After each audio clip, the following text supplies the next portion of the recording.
Come on, people, join quickly. Yes. Good morning, everyone.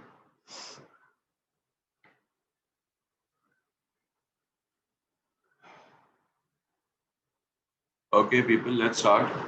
First, we'll quickly go through what we have done till now because I hope you people have highlighted the ratios, right? Too much of a hope. Okay. See, we understand that this whole topic is, yeah, I'm getting few replies saying, yes, sir, done, yes, sir, done.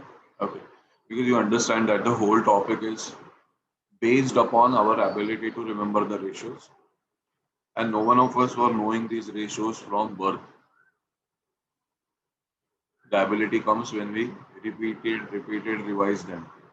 As simple as that, right, guys? So every single time we need to revise it. That's the only way we can remember it. So hope you are done with them. I can see you people from this side. I can see your responses from this side as usual. So let's quickly take few minutes to revise the ratios and then we continue, right? If you don't remember the ratio, okay, fine. A particular ratio, if it doesn't strikes to you, you can also take a look in your notebook, right? Um, but then at least try to answer every one of us, right? Even if you put it in chat box, that is also okay. If not, even if you just answer, repeat on the screen, that is also fine. Yeah. So first of all, you tell me we are classifying all the ratios in how many categories? Three categories, right, people? All of us know that. Okay, good, fine. What was the first category that we discussed? PNL ratios, correct, people? Okay. In PNL, how many ratios we have discussed? It's five ratios. Yes, very good. Okay, fine. Now, just quickly tell me only the names of the ratios. Just only names of the ratio. The first one, gross profit ratio. The second one, net profit ratio. The third one, operating profit ratio. The fourth one, operating cost ratio, also known as operating ratio. And the fifth one, what we said, expense ratio. Whatever comes, we'll calculate that expense. Okay. What is the best thing in all these five ratios? The denominator is same. What is that? Net sales. That makes it easy for us to remember. Means I always tell students, you see, these five ratios is like they are difficult, but they are difficult to forget. Right? We don't have to take any extra effort to remember them. Okay, fine. So what will be gross profit ratio? Gross profit upon net sales. Now, in 200 is there everywhere, right? Okay. Then net profit ratio, then it is net profit upon net sales. Okay. People, I can see all of you talking. That is a good thing to do. That's what I always say, right? That is the way we remain participative in the class. Okay, so please, we have gone through a number of lectures and number of times I have told you this, right? So keep aside all inhibitions, right? Just talk from that side. Had we been actually into class, no, okay, then we would have definitely done the same thing, right? We would have definitely, everybody would have together recited these ratios. So please do that, right? Okay, let's talk about operating profit ratio. What is the formula? Operating profit upon net sales into 100. Okay, what to put in operating profit? EBIT. Operating profit means what? EBIT. Okay, fine. Then let's talk about operating ratio or operating cost ratio. There are two ways of getting it. There are two ways of getting it, right? First, we'll say 1 minus operating profit ratio. Correct? So if operating profit comes 15%, listen to me carefully, operating profits come 15%, and it is 0.15. So 1 minus 0.15, 0.85, that is 85%. Correct, people? Okay. What is another way out? Take a total of all operating costs divided by net sales into 100. Okay. Total of operating cost. How many things are there? Four things are there. Four things are there. Right, people? You do, because see what happens now. I have noted few issues with the students. Okay. When they deal with this topic. First issue, very simple. Sir, I don't remember that issue. I never taken the efforts. Every time we solve, no, sir. I just like turn the pages, see the formula, fill up the formula. Very take the same notebook in the exam also. Turn the pages, see the formula, solve the paper. Very good. It's the second issue. The second issue is that, sir, I remember the formula. I remember that it is operating cost upon net sales, but I don't know, sir, what to write in operating cost. Then what is the use? Better you would have forgotten the formula. If you don't know what to fill up in the operating cost, what the hell the use of knowing that formula? So you better you see the formula and the contents. Both we should know, right? You understand the whole topic is formula based. We have nothing much to do in the sums of ratios if we don't remember either the formula or the contents. Correct? Yeah. So operating cost. How many components? Four components. Okay. COGS plus office and administration plus selling and distribution plus depreciation. Pretty clear to this, right? And then last one, what we said, expense ratio. Sir, expense ratio means what? Any expense upon net sales. See, it can go to the group of ratios. They can ask us to calculate particular expense also. For example, somebody had asked me, sir, can they ask us to calculate ratio of salaries? Yes, why not? Okay. See, it depends.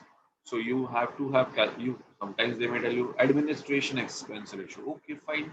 Take the total of administration expenses divided by net sales into 100. Clear people. So whichever ratio upon the net sales, right? Okay, fine. Now the second category we started discussing is balance sheet ratios. I suppose we are done with the four ratios, na? Four ratios we are done. Okay, fine. There will be total seven ratios. Okay, but at present we are done with four ratios. So fine, we'll discuss those four ratios. See, now you remember in this, when I talk about balance sheet ratios, okay, I think about current assets and current liabilities. And then what I'm trying to tell you, the first three ratios are like from one family, right? First three ratios are like one family. We go on slaughtering the numerator. First, we take all current assets, right? Then from current asset, we remove stock and we remove prepared expenses.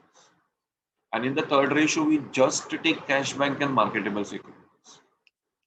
Remember that? So I think you'll be now able to answer. Right? The first one ratio is what? Current ratio. What is that? Current assets upon current liabilities. Okay. Second ratio is what? Quick ratio. That is current asset minus stock minus prepaid expenses upon current liabilities. Here what you have to remember, sometimes bank overdraft is also subtracted.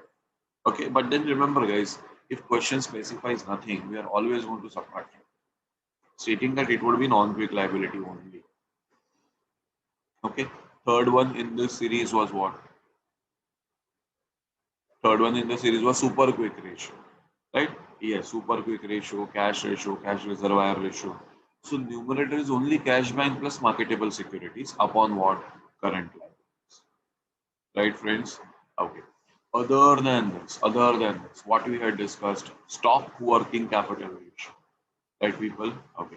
What is this stock working capital ratio? The basic functionality is that out of the total working capital, how much part is occupied by whom? Occupied by closing stock. Because when we learn quick ratio, we realize that, oh yeah, stock is what? Stock is a non-quick asset, sir. It is my asset, no doubt, but it takes some time to liquidate, right? So what we had discussed that excess stock as well as poor stock, both situations are bad for a business. Excess stock, you will face shortage of what? Liquidity. Less than necessary, you won't be able to sell. Customers are coming to your store. See, we have learned working capital topic. right? So we have learned something like permanent working capital also.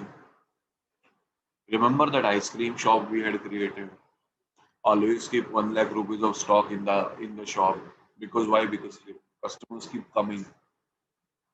So your working capital ratio is going on a higher side. So you decide to prune that uh, stock of permanent working capital of ice cream also. The moment you sell, you don't bring only.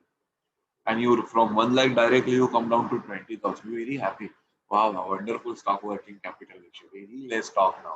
Arey, what will you do with that very less stock ratio? Customer come and ask for variety, you have no variety. No, no. It's okay. I won't say. It's okay. I should have a very low stock working capital. What do you do with that? Well, very soon the business will die like this.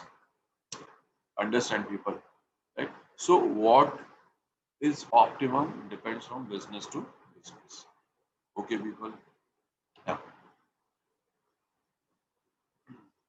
Can you repeat what needs to be done when question is silent with bank coding?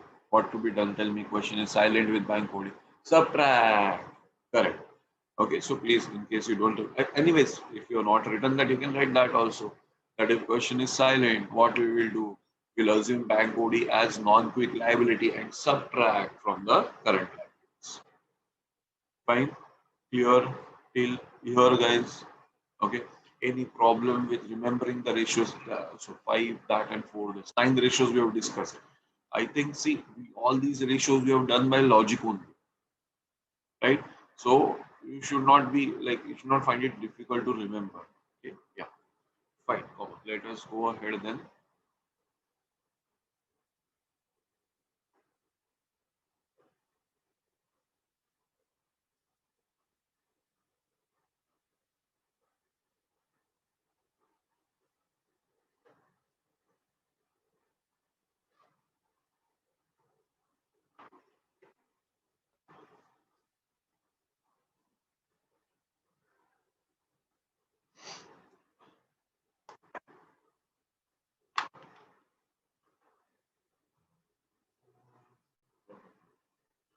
Yeah.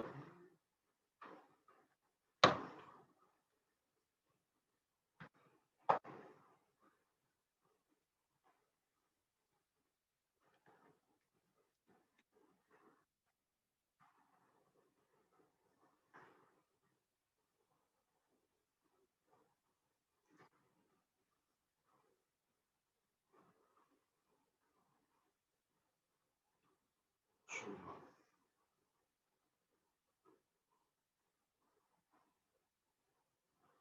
Okay, people.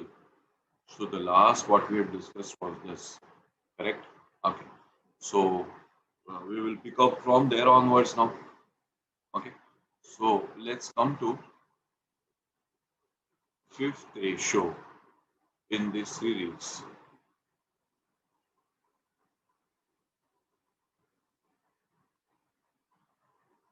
Right? We are done till 4. I will show you once again.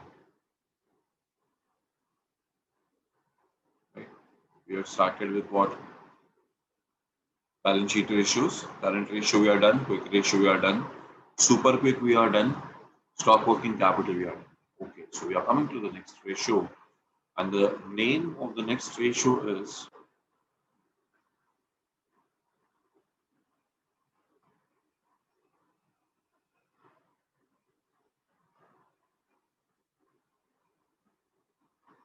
debt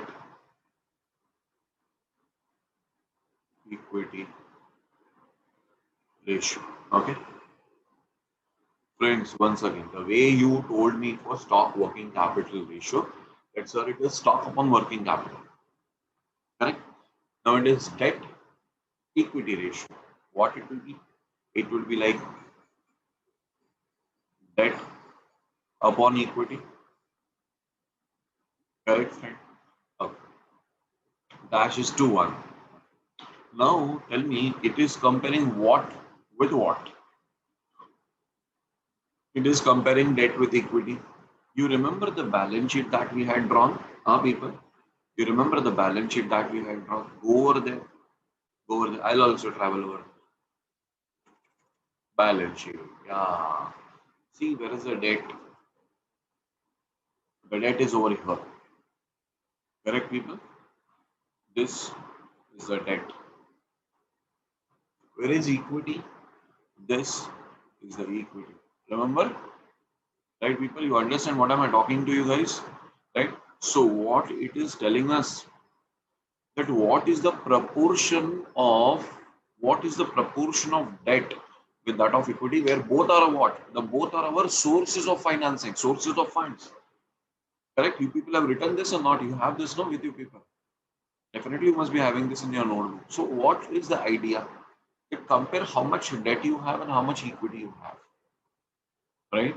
So, it will tell you the ratio of the debt with that of equity. So, why to calculate this ratio? Tell me. See, people, as a humans, we always have this curiosity, no? Right? See, when you are dealing with me, so many questions you ask. Right? You ask people. People are like, sir, so many birds you have in your surrounding. Sir, you stay in forest or what? Somebody tells me, sir, you changed the watch. Today you are wearing a different watch. Right? People keep asking different questions. Curiosity. See, curiosity is the basis of all the accounting ratio topic. What is debt upon equity? People like, why to do debt upon equity? Debt upon equity will tell you the ratio of what you have borrowed with that of what is your own money. Correct? Okay, so it tells now how much risky, how like, yeah, yes, correct. This also question always is there, that why your battery, my battery means mobile laptop battery is 80%. Then people we are very happy when it goes down to 79%. So see, friend, this is a curiosity that you can't stop. So what this ratio tells us? This ratio tells us the proportion of what debt with that of equity. Okay,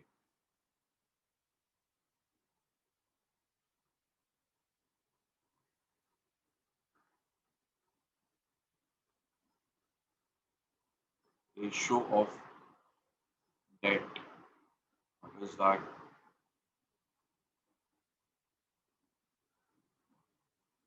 Borrowed funds back with equity. What is that? Own funds. Okay. Standard is 2:1. That is for every 1 rupee of equity. That is for what? Every 1 rupee of equity, company can have 2 rupees of what? Debt. Okay.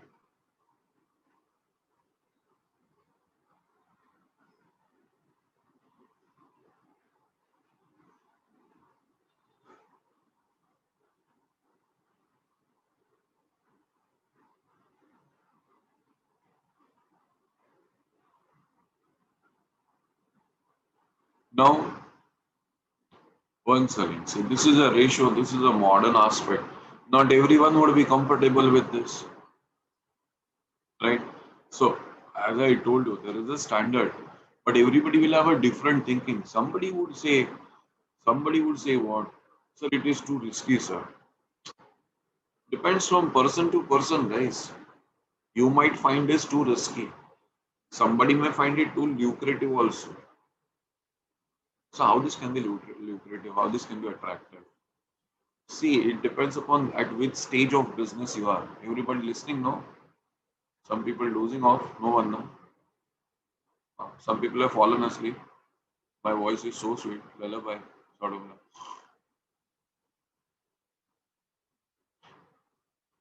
Uh, we are very obedient, sir. Classes have told us keep the camera on. Okay, sir, no problem. Keep the camera on and sleep, sir. So, guys, yeah, back to the discussion. See,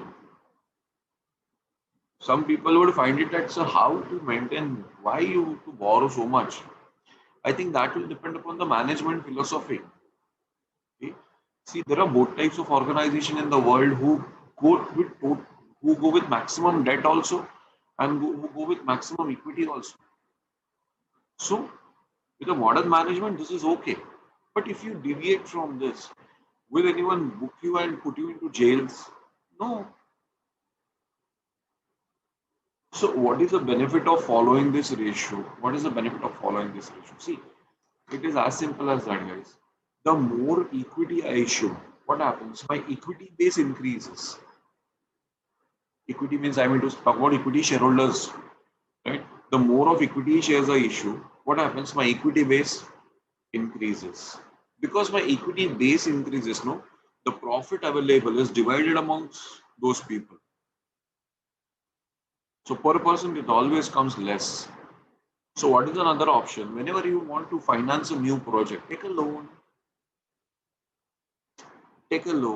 finance the new project, run the project, repay the loan, and remain with low equity. Depends from company to company, guys. Reliance has huge debts in their books. Okay, though they have reduced it last year because they have got a lot of investments from outside. You know, no? You must have heard Reliance Industries like Facebook came. Correct? No, no, no, you know it now. Facebook people invested almost 50,000 crore like that. Many other investors from Abu Dhabi also, from KKR investors from KKR is not Kolkata Knight Riders. KKR is an investment company in US. Uh, they all brought investment. So almost he collected 1 lakh crore. So his debt came down significantly. Agreed. But basically they are like risk taker. Okay, we will issue more debt and do the business. What is the logic behind that? Issuing more debt, what happens, guys? The simple idea is that, see, if I'm earning 20%, rate of returns are 20%, I don't mind taking loan at the rate of 12%. Still, I'm positive. Why unnecessarily invite trouble by issuing equity shares? So, issuing equity shares is a trouble in the sense they will remain there forever, no? They won't go away after that. Hello? You understand? Every profit that you earn in future, they are going to ask for a share into it. So depends from management to management. See, companies like Infosys, such a big company, zero debt, zero debt. No, that's a management philosophy, guys. Understand that this is a management philosophy. Somebody would laugh at them saying, what are they doing? Earning so much money and still depending upon their own faults.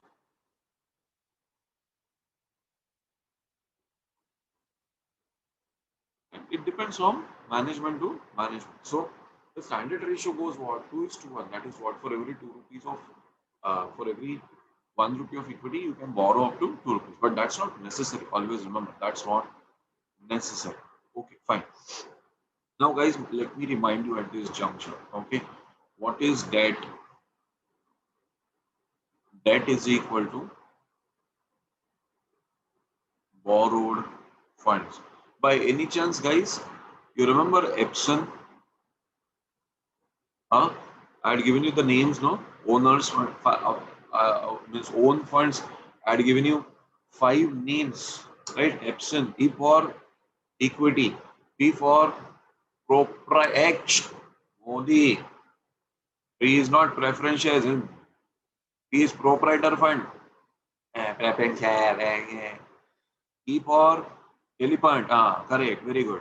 E for equity, P for proprietors fund, S for shareholder fund, O for own funds, N for net worth. Recollect?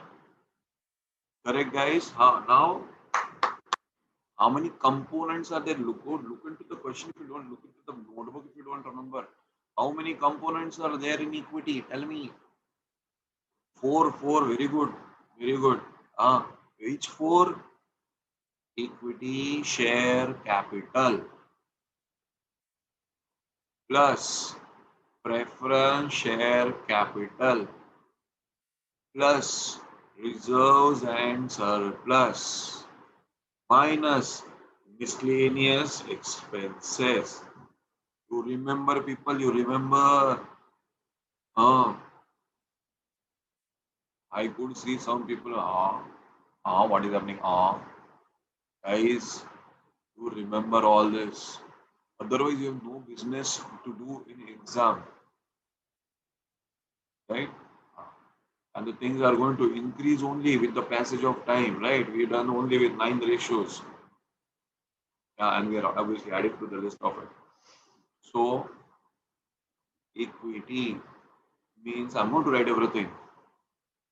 Equity share capital plus preference share capital. Hey, people, when I say I'm going to write everything, do I need to tell you that you should also write that? No, sir, you need not tell na, that you should also write that.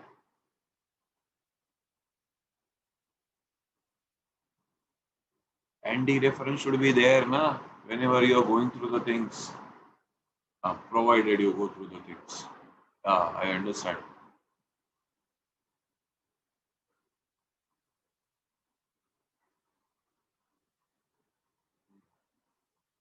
Plus reserves and surplus minus miscellaneous expenses.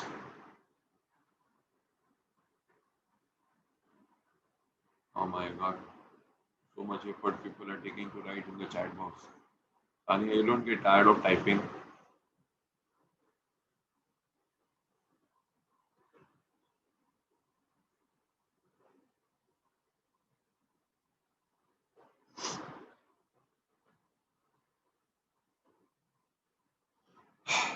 Okay, people, written. So time to go to the next ratio.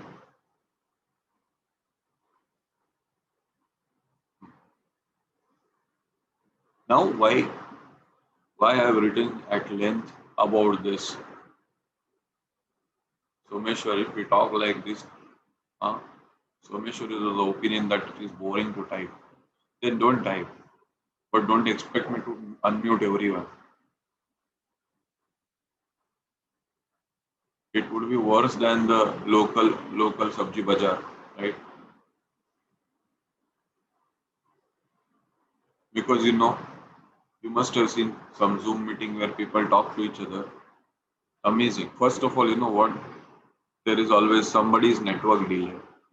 So I start talking about the ratio. I say the first ratio. Half people hear that I ask first ratio after a minute. So by the time I have said the second ratio and people are talking about third ratio, then they reply with the first ratio. Amazing mess. And then some people said, it's exemplarily different, totally different field. So this is the best thing that I thrive on my network and you listen to me. Right? When you feel like, sir, without talking to you, I can't do.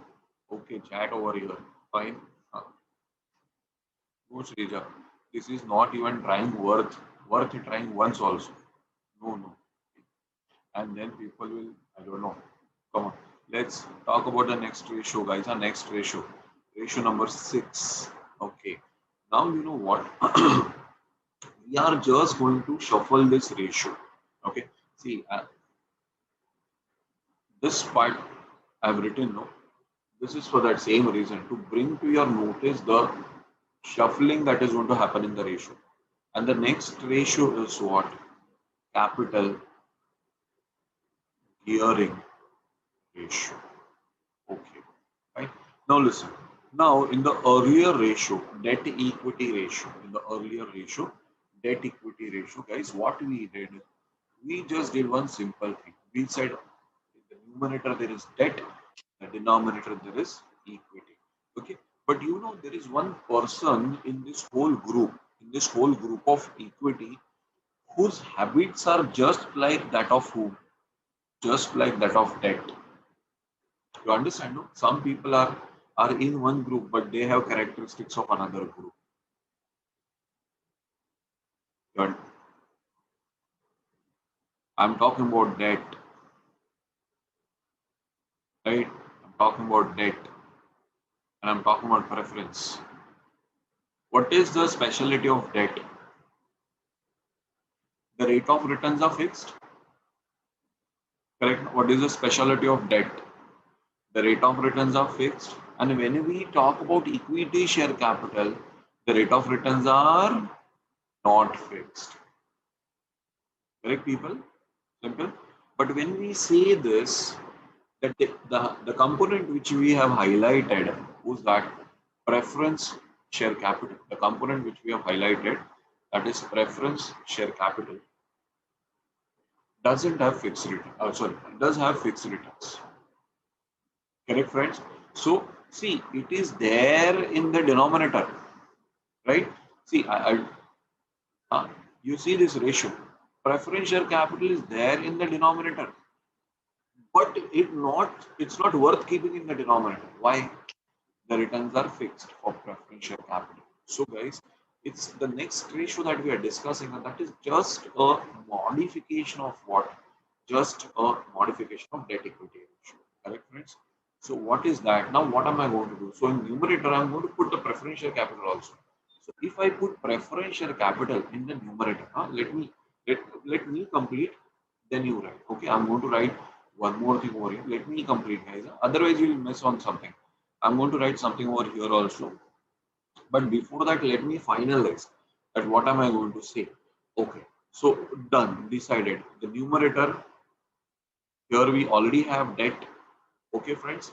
But then we realize, that, oh shit, the preferential capital is such a fellow that though he is there in the denominator, his characteristics are of that of numerator. So I say, you get out from here. Go from the remove yourself from the denominator and shift where you shift in the numerator.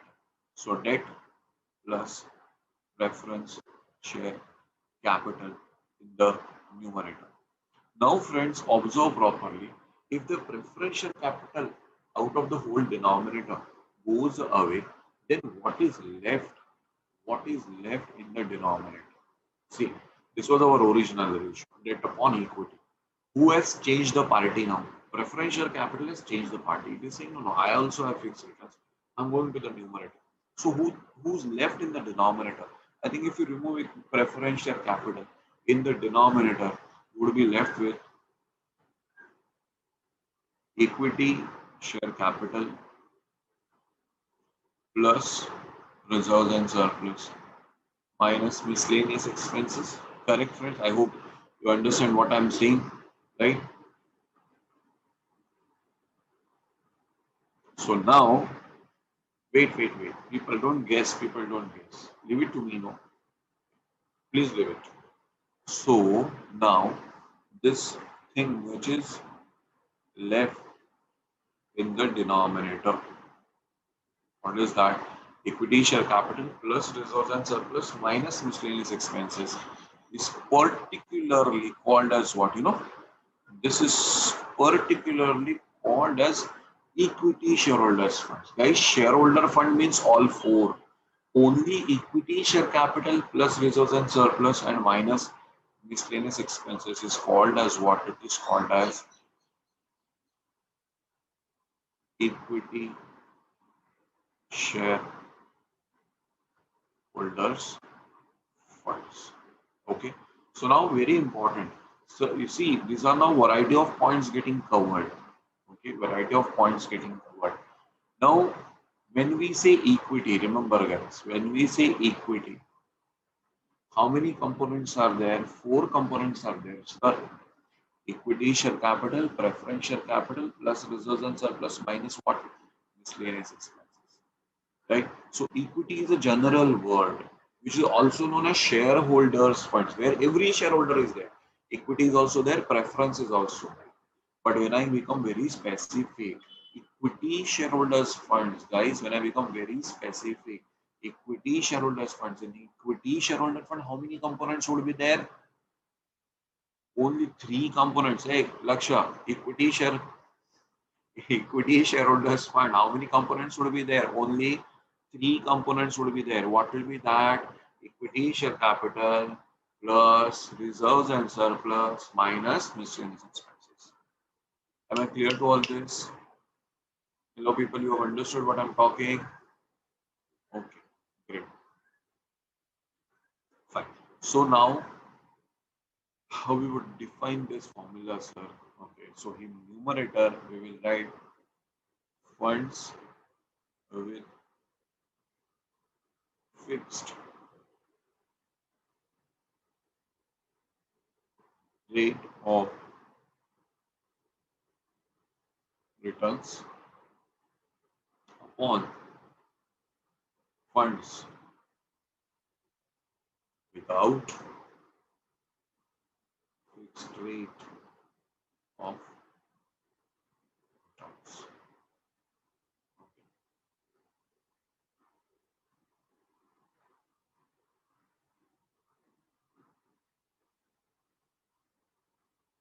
Correct, differential is kicked out.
Correct.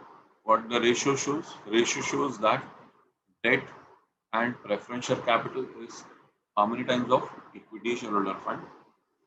So we also have to write a little more.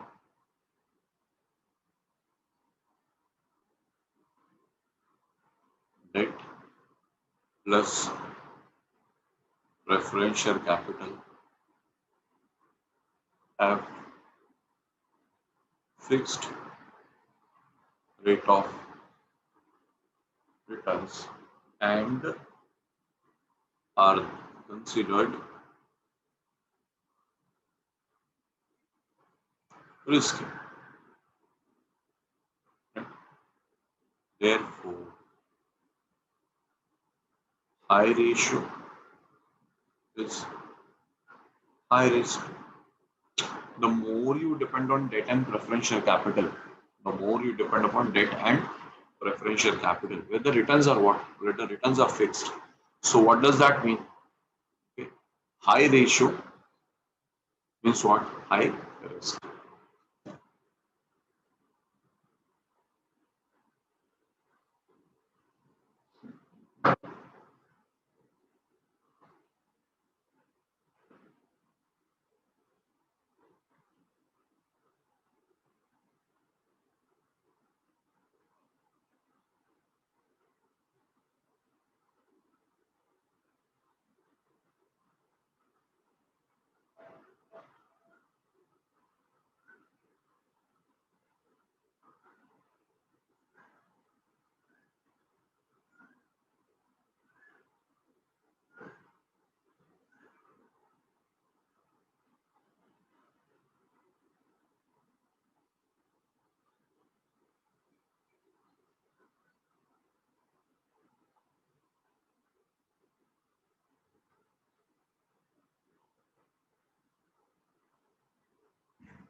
Noted, friends.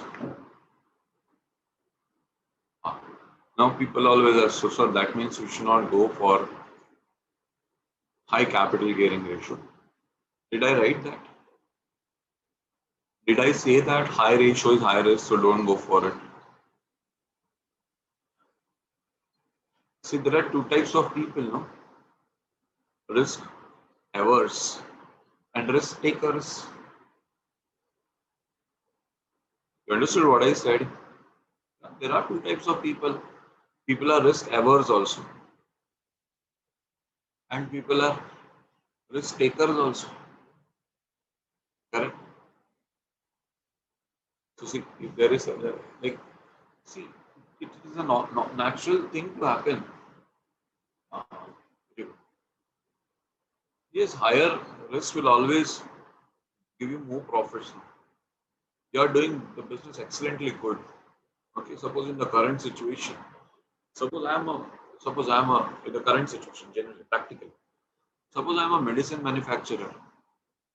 So we know that certain medicines are running short of supply in India. So it's like I produce more, subject to all legal limitations, etc. Whatever are there. Suppose everything is fulfilled and we are in a position to produce more. Right? Certain medicines are required from this pandemic point of view. Right? They are in short supply and like they are in demand. So subject to all legal clearance, etc., etc. Suppose everything is there, what will I do? I will never issue more equity share capital. I know, man, produce, no, there is zero stock holding period. Lakhs of people are waiting for the medicine. There is zero stock holding period. I know for sure that whatever I produce now, it is going to get sold. Why should I issue equity for no reasons? Because once I issue equity, I'm married to them for the whole life. So debt is like my girlfriend. You take debt, take the debt, correct? Repay the money, finish it off. Borrow at 10%, earn 20%. Need is over, return the debt. What if I issue equity? I have to keep on paying dividend throughout the life of the company. But the risk is there because we all say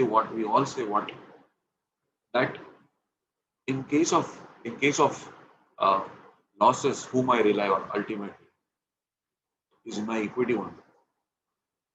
Right? They will hold for the returns. Right? I can always tell them, sorry, no earnings this year, no returns this year. Can debt sweat like that? No, it's like that. So it's a double-edged sword. You have to decide what to do. If you are very sure that you are going to earn money like anything, you are in a very profitable situation, okay, go ahead. Go. Issue debt. But then you should have that kind of confidence. Are you getting my point? So, what is standard depends upon the management philosophy.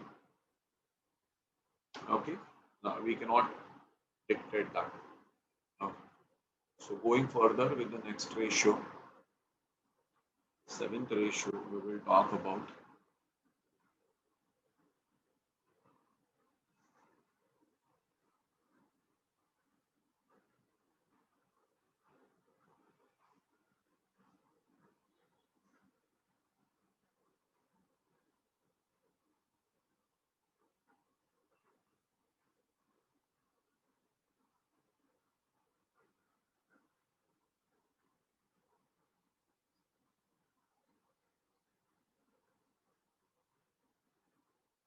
Okay. Proprietary ratio. I think it was correct to be there in red color. Actually,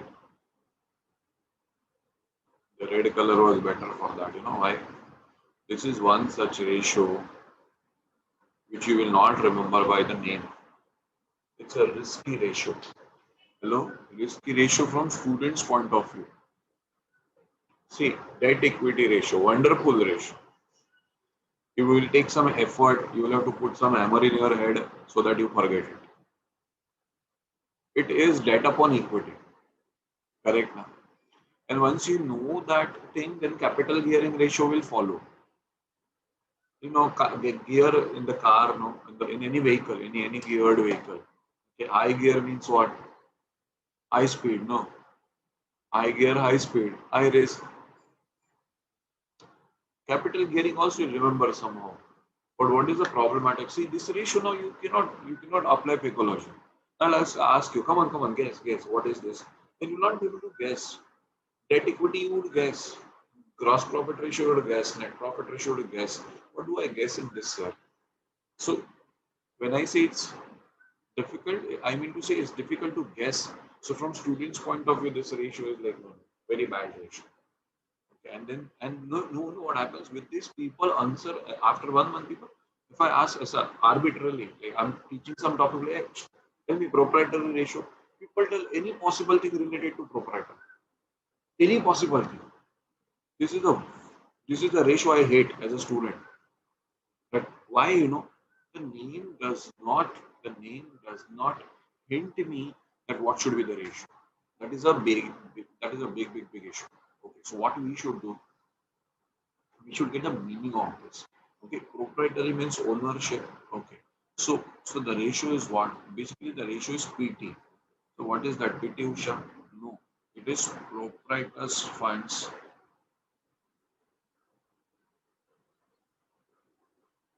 upon what? Total assets. Okay. So now let's get to the meaning of it. Okay. The ratio shows proprietary, that is ownership in total assets, that is percentage of total assets, that is what? Percentage of total assets financed by proprietors funds. Financed by what? Proprietors funds. It shows long term solvency, higher ratio,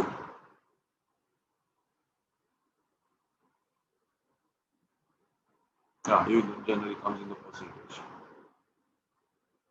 Higher ratio means more dependence on own funds, comma, that is less dependence on what? Debt.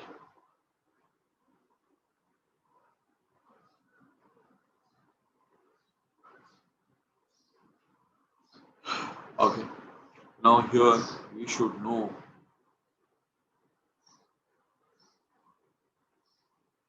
components of proprietor fund. Okay, I need you to be very specific now, guys. Otherwise, you're going to make a mess out of it. Okay? Please tell me. First, you have to show me like this: 1, 2, 3, 4, 5, 6, 7, whatever you like. Components of proprietor fund.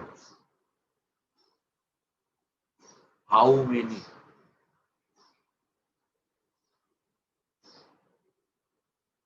Are you sure there are 4? Absolutely.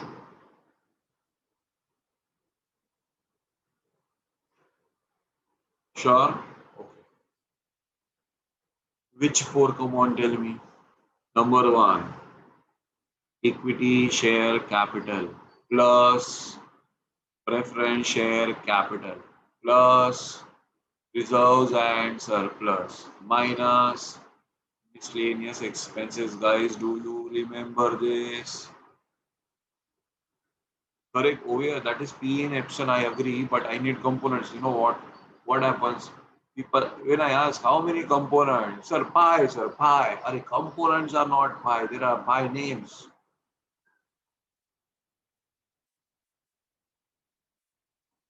It's like I asked, Are Someshwar, what's your name, sir? I stay in Bangalore. What I asked you, what your reply?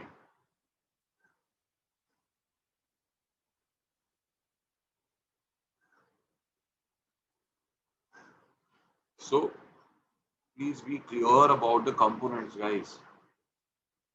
Yeah, so what we are going to write over here, equity, share capital, plus preference share capital, plus reserves and surplus minus miscellaneous expenses.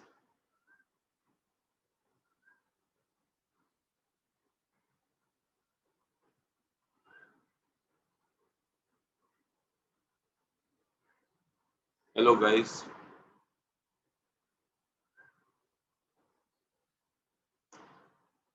am I clearly audible to you all?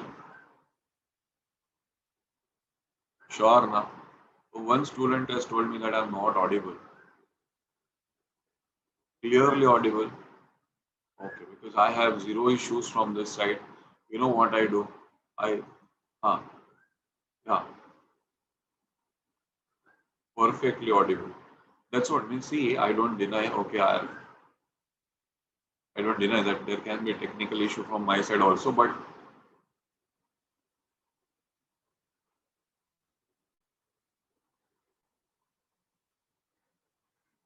okay, so fine. Let's go ahead. As we wrote for proprietors funds, please also write for total assets. By any chance, anyone remembers what are total assets?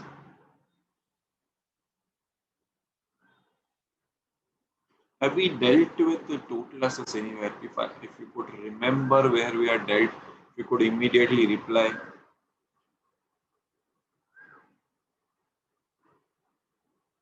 Rishabh is almost on the track. Oh wow. Aha. Oh, lovely. Where did you come to know about this, guys? I'll tell you. Where did we come to know? We came to know about this in estimation of working capital. Question classwork question number 11. We calculated returns on total assets as EBIT upon total assets. And that time I explained to you that, see, what is total assets? It is fixed assets plus investments plus current assets. Remember that? Hey, अरे बाप, Muhammad telling me the fixed asset figure also 6.63 crore. Wonderful. Remember that is great. 5.967 crores current liabilities.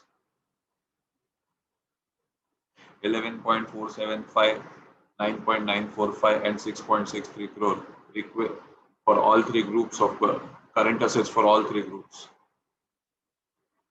Ratio should I tell you? Enough, no? Fixed assets plus investments plus current assets. What more I would want from people? Like if people remember the question also. I'm done. My purpose of survival is done. I'm good to go now. Sir, please complete our syllabus there. Or teach your allotted topics and then. Okay. So guys, we are done with balance sheet ratios. Himalaya, yes, that's my ultimate plan, Jay. I swear, Jay, I don't know where from you got this idea, but that's my ultimate plan. By the time I shift there, hopefully there'll be network also. So in case like I have to take some online lectures, take from Himalayas. That's great. Yeah.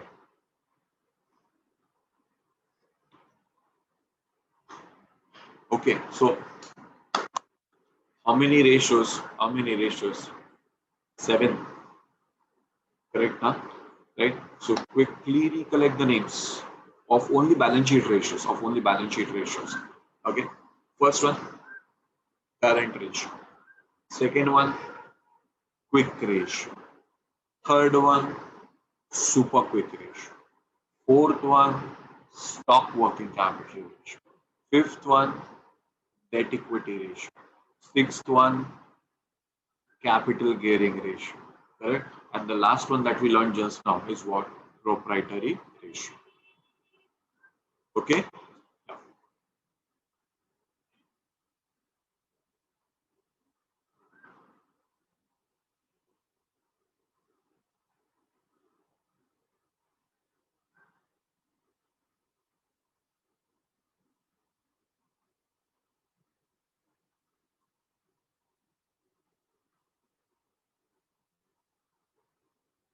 If you are done, then I'm keen on going to the next ratio, guys.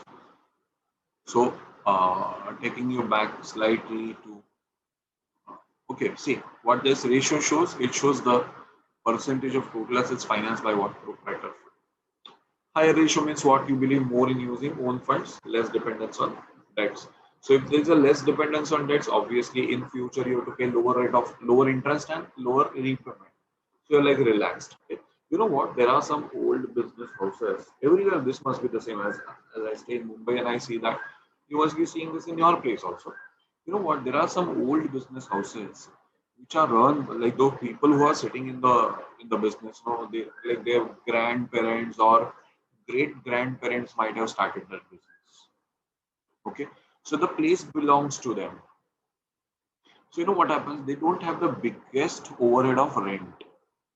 Commercial premises, the rent is very high.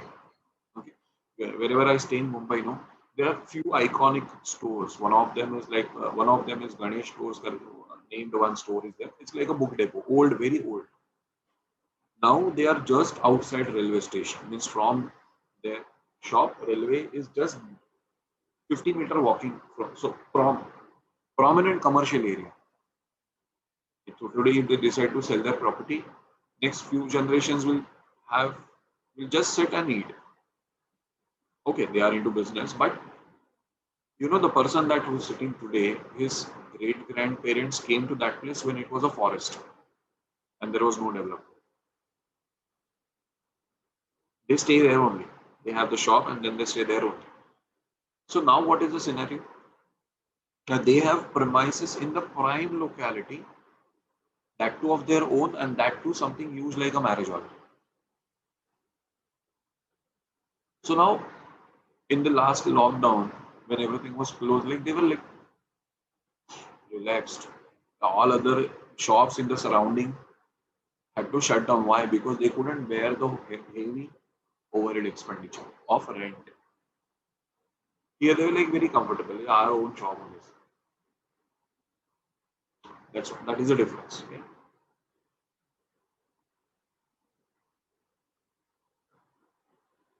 It happens everywhere, Lakshya. It's like everywhere there are some iconic shops. Everywhere it is like that. Some shops are known by, like if you stay in a particular area and you tell, you don't know this shop also, then you are not fit to stay in this area, not fit to stay in the area. Like, okay, so let's go ahead now. So I was telling you this. Let's see, we had discussed, okay, what we had discussed that please read book, okay, to see the classification, etc. Right? You remember this? I'd ask you to write like this for meaning, objective, scope, and types of ratios. For JKC notes, yes. So JKC notes are very much over here also.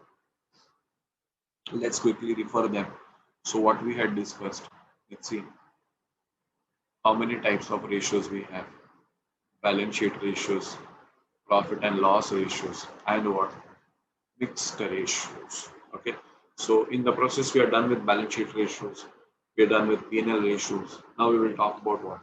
Mixed ratios.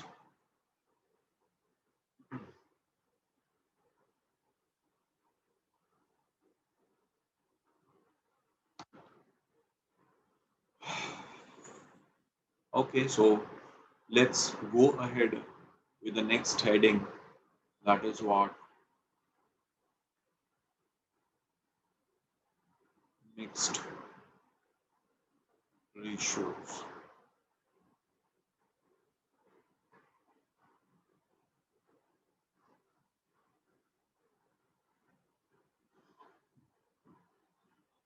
Shall we?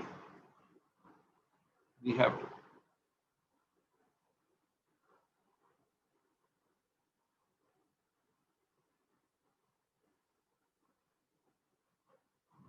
So the first category, that there are two categories to be discussed. The first category is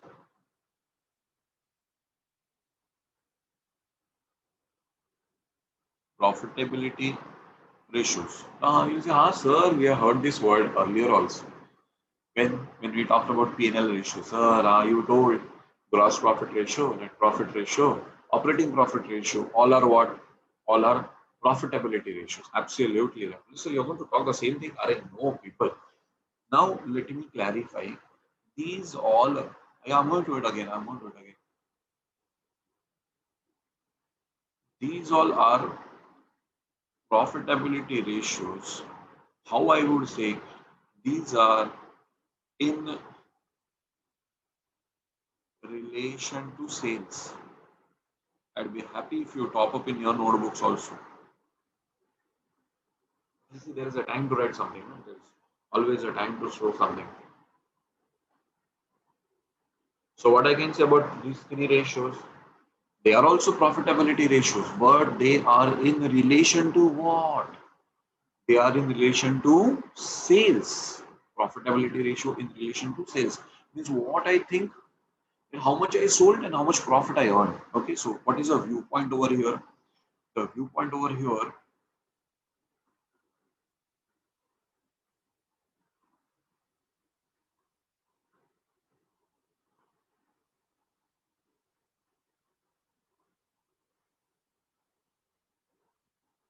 how much I sold and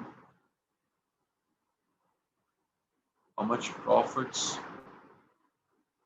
I earned. Correct? This is my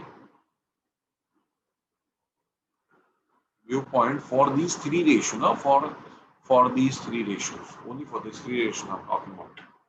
Correct? So these are profitability ratios in relation to what? In relation to sales. So what is going to be different over here? These are also profitability ratios in relation to what? Investment.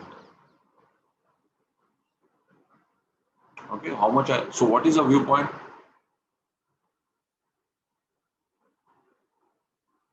How much I invest and how much returns I get. Okay, this is the viewpoint. How much I invest and how much returns I get. So guys, whatever we invest, okay, should I? You're done writing? Hmm. Whatever, whatever we invest, okay, it is nothing but sources of funds. How many sources of funds? Only two. There are only what? Two sources of funds, right? Own funds and borrowed funds. Remember that? Correct. So we are going to do what? We are going to have all the manipulations related to that only. Correct? Okay, fine. So you know what? You have that balance sheet written with you. Correct? What is the heading, first heading that you have written in the balance sheet? Sources of funds. Remember that? Okay. Sources of funds is mix of two: own fund plus what? Borrowed fund. Is that the maximum money invested in my business? Hello, people. Are you getting my view? Give me reactions. Sources of funds is the maximum money invested in my business, right? That is own fund plus borrowed fund. So that is the maximum capital that I have invested in my business. Everybody agrees on this? Yeah, because your consent is damn necessary on this. Yeah. Yes. Okay. So that means the first ratio that is going to fall under this category is, you can wait for a minute, huh? Let me complete few things. Hello people, listen to me. Let me write, let me present, then you write. Fine? Don't be in a rush. Okay? Because I'm going to write few things to the right hand side to convince you people. Few things on the right hand side I'm going to write. So I've already shifted to the maximum left. Okay. I'm going to write few things to the left. I'm going to show few things on the right side. So for the sake of understanding, better understanding. So you first see the presentation, then you plan accordingly in your notebook. Okay. So the first ratio that is going to come in this type. It's returns on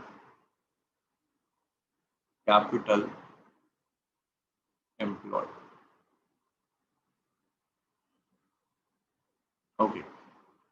Now, first of all, you should understand the meaning of the word capital employed. Okay. So, what we said, maximum amount that we invest in our business is our capital employed. So, the first thing is very clear that capital employed is nothing but sources of funds. So, everything. Okay. So, now at this juncture, first I would tell that go to the top, go to your balance sheet format. See, there's something like that. That sometimes few things we should add at the appropriate time. So it strikes us more. Okay. And what I told you, what is the maximum capital that you invest in your business is the sources of funds. Okay. So sources of funds you write oblique what?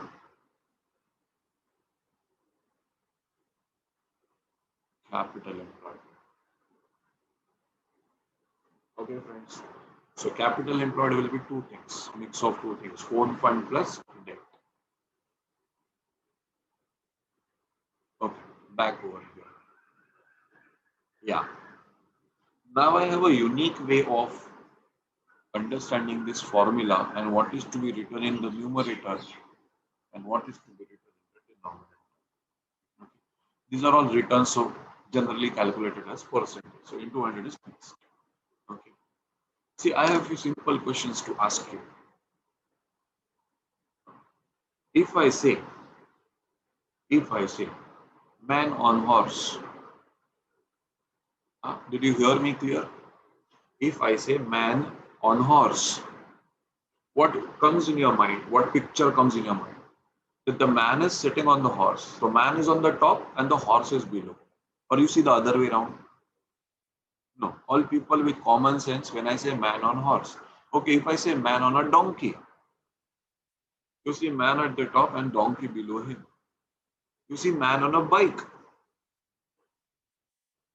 man on the top and bike below him.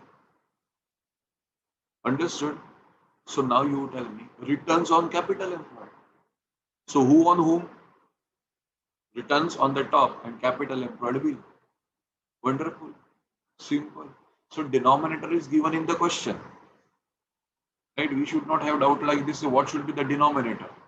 Correct? So denominator is fixed. What is that? Capital employed. Guys, with all this stupid logic, you know what happens? Half of the ratio is done. You remember man on horse, you remember man on a donkey, you remember man on a bike. So with this stupid logic, half the ratio is done. Returns on capital employed. So returns on the top, capital employed below. So at least 50% ratio is done. Okay. Now what we have to find? We have to find the eligible profit to be written at the top, which will belong to all the capital employed. Okay. So see now understand this. Let us recollect our. Uh, you know that who's there in capital employed. That also I'm going to write a little below. Who's there in capital employed? Own funds and borrowed funds. Own funds we have to pay dividend. Own funds, what we have to pay? We have to pay dividend. Correct, people? Right? To the borrowed funds, what we have to pay? Interest we have to pay. To the borrowed funds, we have to pay interest. Perfect. Yes. Okay. Good. Interest is paid out of which profit? Wait. Now wait. Don't guess. Don't guess. Let me exactly tell you what I mean to say. See, take a quick summary. We take a quick summary of our income statement. Okay, we'll take a quick summary of our income statement. First, we have sales, right? The moment we do sales, do we start paying interest and everything? No, no, sir. First, we have to pay cost of goods sold, sir. Unless we pay this, we can't function. Correct? So, sir, after paying this, what is left? You are left with gross profit, sir. Okay. Do I start paying interest and dividend from this profit? No, sir. First, I have to meet my operating expenses, sir. What do you mean by operating expenses? OA, SD, Depreciation. Now, don't ask me what is OA. If you don't remember, then think OA, but don't ask me. OA is what? Office and admin. SD is what? Selling and distribution and depreciation. Okay. Now, friends, see, even after paying this, all the operating expenses are done. Now it's a time paying, you start paying interest to the people, right? So this is EBIT, earning before interest and tax. Now see, this profit makes people happy. Now from here, the payment to all this group will start. Correct? There is one more invisible investor in your business. Do you know who is that?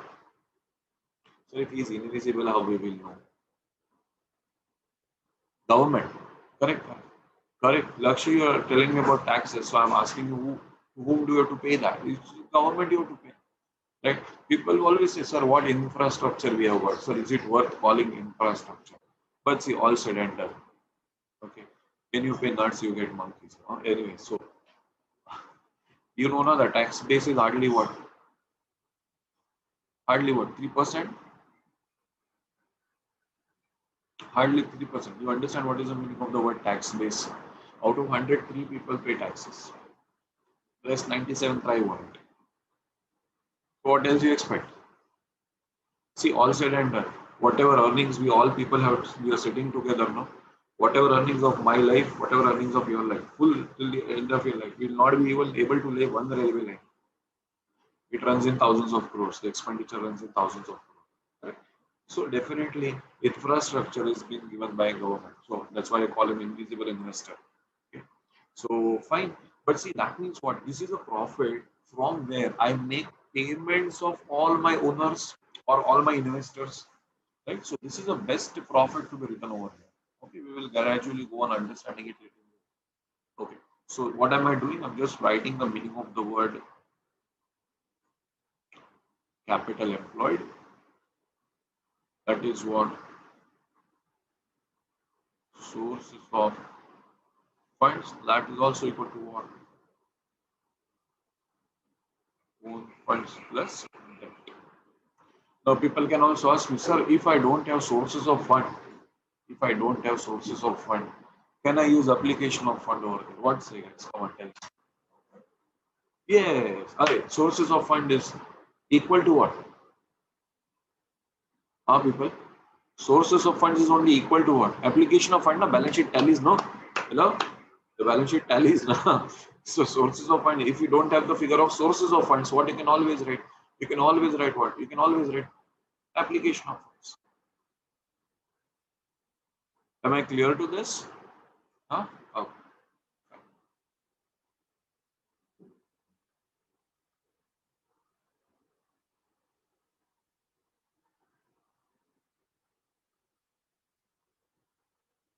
Okay, so this ratio is clear to you guys. I'm not going to write, but you can also write. Remember the logic: man on horse, man on donkey. Okay, official. I'm not going to write this on my official page, but if you want to remember logics, you can always remember like that. Okay, that is the best thing. Remember man on horse. Like man is on the top, horse is below him. If reverse happens, then what will happen? Then man on hospital bed, man above hospital bed will, right? So that helps you to ease down the pressure of remembering the things, right?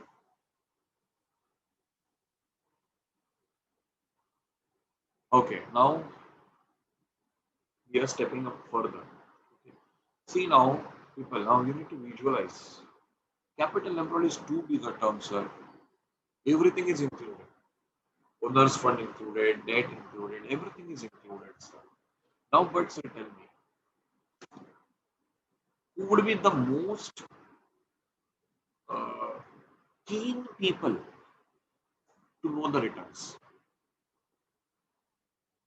Out of all this capital, who will be the who would be most concerned to know the returns? Will it be shareholders? You getting my point? What am I trying to tell you? See, it's like this right now in Maharashtra. Okay, pandemic situation is too high. So our education department has decided to promote all the students who don't have board exams, like 1 to first to 9th and then 11th standard. Promote it. They're not even bothered to see what happens to our exam. They know now that what is a natural thing to happen. From first they will go to second, from second those in second will go to third, and those in eighth will go to ninth, and those in ninth will go to 10th. So are they interested even in seeing the percentage? No. Similarly, debenture holders are also not interested in seeing the percentage of returns. Why? But the returns is fixed only, na? Returns is fixed only, so they are not interested. So who's more keen on knowing the returns? It's the shareholders. You getting my point? It's the shareholders like who are keen on the result.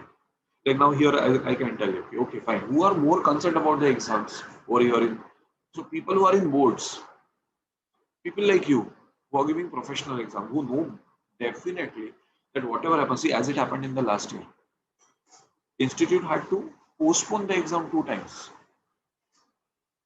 cancel May attempt. Okay. Do you in the rarest of your dreams think that that pandemic happens and institute promotes everyone from inter to final?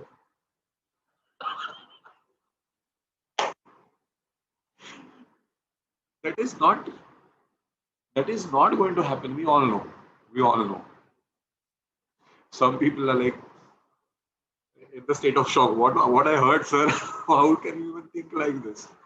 But see, miss, that's what see that tells you the graveness of the situation. Whatever happens, ICA is not ICA would say, okay, not possible to conduct exam. Okay, we'll cancel. Or we will postpone. That's what happened with the May attempt. No? May attempt was initially postponed to June, then they postponed to July. They finally in July or somewhere they said, no, now, whatever are the situations, and even the gap between the two exams was like going narrowing down. So they said, leave it, man, let's cancel it. Right? Okay. So now here also you need to understand like that who would be keen on knowing the returns? The people, super idea.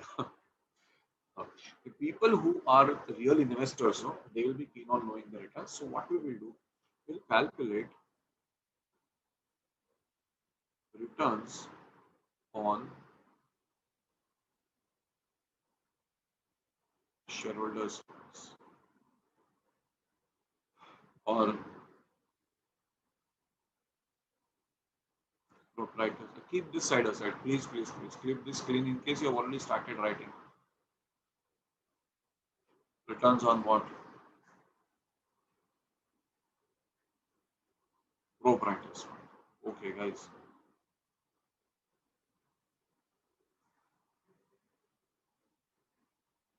Now, with our logic, the local logic, okay, you know what I'm going to write in the denominator. What is that?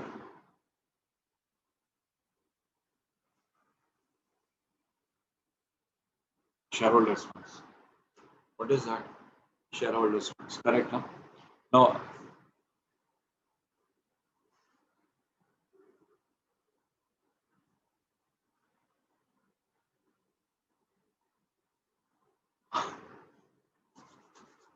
okay, now what we need to decide, you know, what will come in the numerator.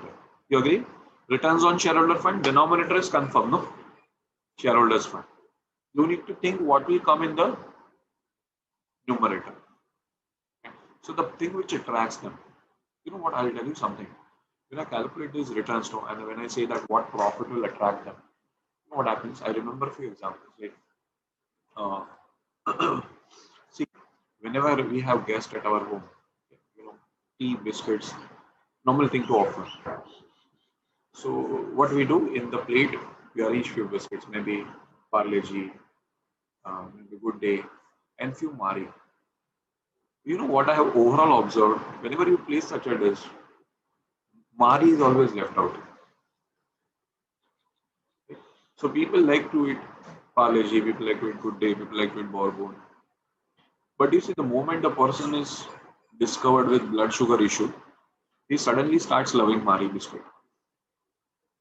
he suddenly develops liking for the Marie biscuit. It's like Marie biscuit starts attracting him. He starts developing some feelings for Marie biscuits. Something similar.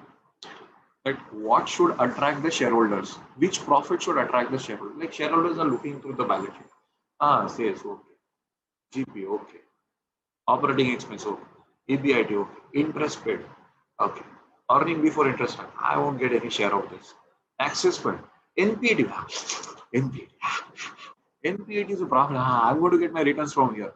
So what attracts to the shareholder funds is the NPAT. Why? Because from NPAT they will start getting their money. So NPAT attracts, right? So guys, what I mean to say here, in the numerator, I will have NPAT, that is net profit after tax. I'm just trying my best to put the things in the logical order, right? What attracts whom, what attracts what. So that is the way we can remember the things. Okay? So EBIT, from that we first deduct what? We first deduct interest. Then whatever is the left is NPBT. See, even this NPBT doesn't attract our shareholders because they know, sir, that from that first what has to go? Tax has to go, sir. The whole profit doesn't belong to us. But yes, the moment it reaches NP18, they start dancing. Why? I'm going to earn from this. Okay. Now, important people, tell me.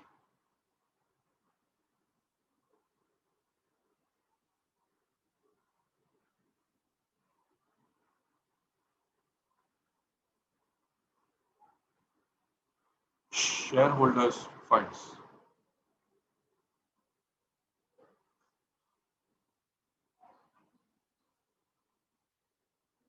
How many components?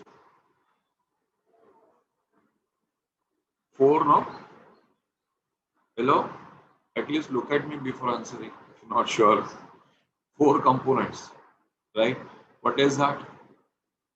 Equity share capital plus preference share capital plus reserves and surplus minus miscellaneous expense. Right? Everybody sure about this?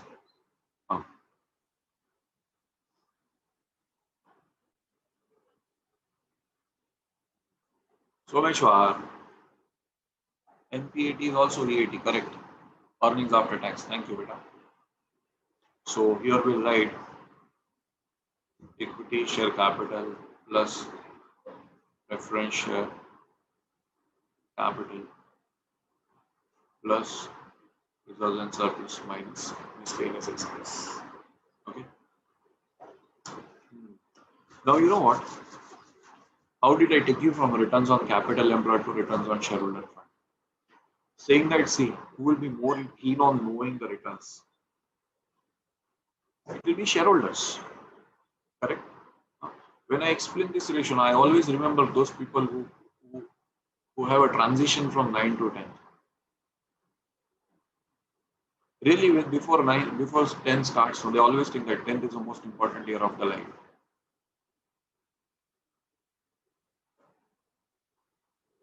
Then the stand changes.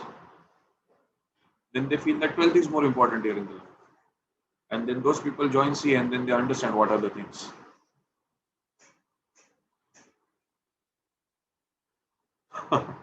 So now, see, we said shareholders funds is important. But you know what, people? In shareholders funds also, there is one fellow who's not bothered about anything. He knows my returns are fixed. Correct? Huh? You agree with what I'm saying? Preference shareholders. You say, yeah, what, man? Not affected by anything. After seeing NPAT, this doesn't happen to me. Why? Because my returns are fixed. I will first take my money, then the balance will come to you. That's what he will say to equity shareholder. So you know what, guys? In the real market, the most important ratio is the third one. The most important ratio in the real market is the third one, the ratio that we are going to talk about, returns on equity shareholders funds. That's the crucial most ratio, guys. Market runs on this. Market price of a share runs on this. Because everybody knows, sir, nothing happens with the preferential capital. Correct? So how we would calculate this returns on equity shareholders funds. So first of all, we need to understand that there will be some returns in the numerator and equity shareholders funds in the denominator for sure. Now we need to decide, guys, now we need to decide at what should come in the numerator. Okay, I think we had reached till NP80. I said NP80 is a profit available for all shareholders, correct? You know what preference shareholder is going to tell me? Preference shareholder is going to tell me, hell with all your policies, etc., etc. First clear my preference dividend, then enjoy whatever you want to enjoy. First clear my preference dividend because my returns are fixed. I had waited enough from your sales. I've been seeing the drama from the sales. From sales, first you said subtract COGS. I said, okay, no problem. From gross profit also, you did not give me my share. I said, okay, subtract COGS, subtract operating expense. Okay, from EBIT, I allowed you to subtract interest also, saying that they are the first liability, you pay them. I allowed you to pay taxes also. Now you have to pay me first. So from NPAT, who will take away the first share? Who will take away the first part? Preference shareholders. Correct? So now from this NPAT, guys, the first thing to go away is preference dividend. And then whatever is left, this is called as, we are calling it as profit available for equity shareholders. Okay, what we are calling this? Calling this as profit available for equity shareholder. Profit available for, if I'm ignoring equity shareholder. Mahesh.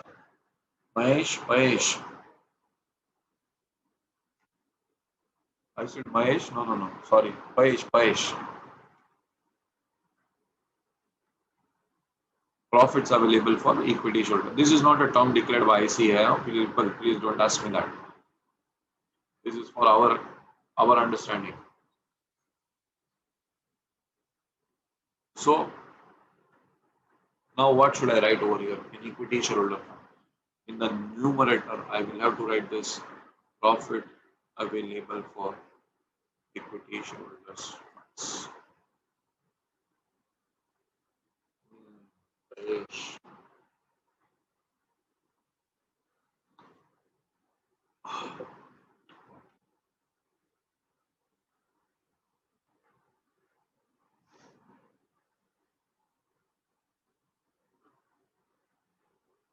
Screenshot will do a little later. Now. First, let me complete. Now. What will you do? You will do screenshot of blank pages over. Wait. Let me complete. I'm not yet done. I'm not yet finished with the explanation.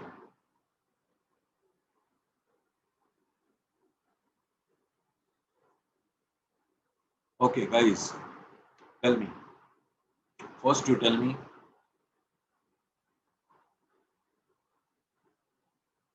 equity shareholders funds. How many components?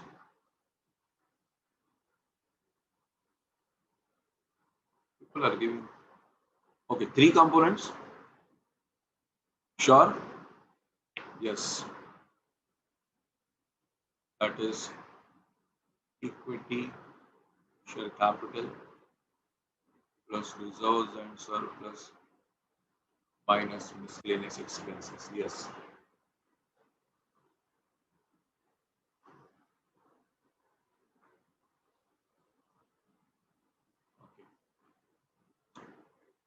Good.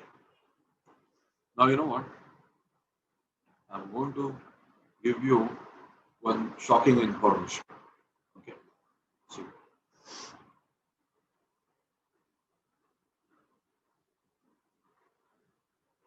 Shocking in the sense that the name to this ratio,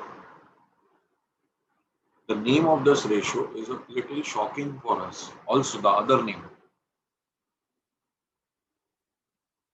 this is an exception. So I'm making so much fuss about it. The other name is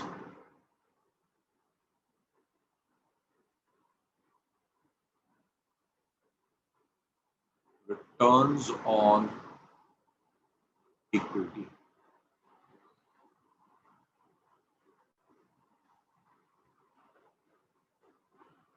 Only in this ratio, equity stands for equity shareholders funds. Okay, this is something.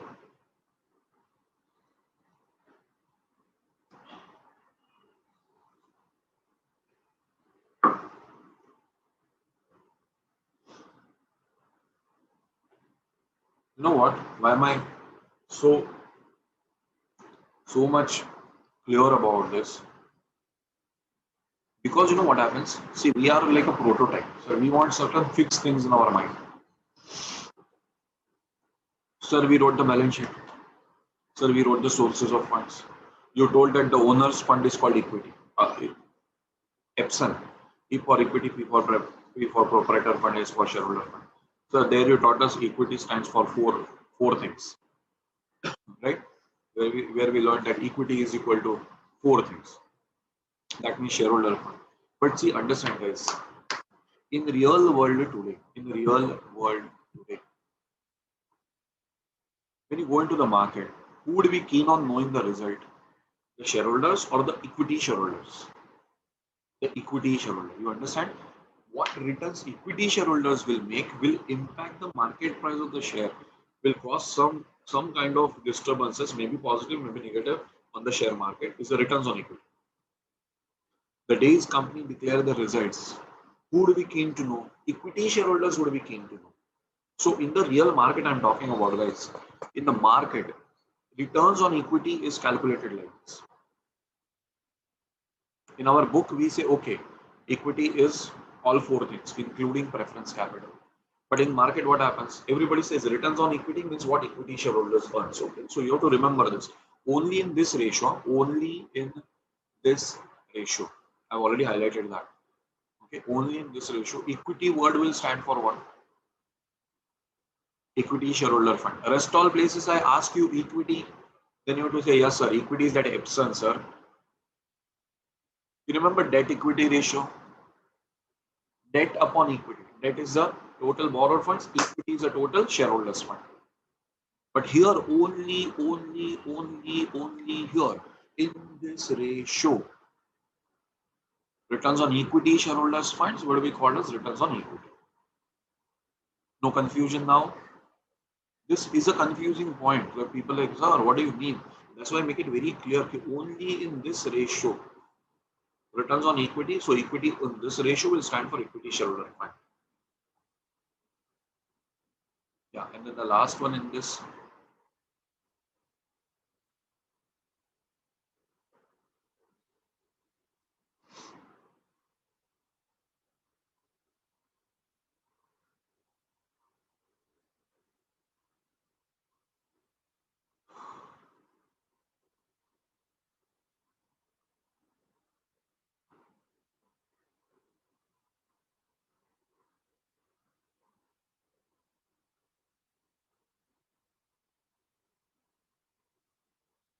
Fourth one,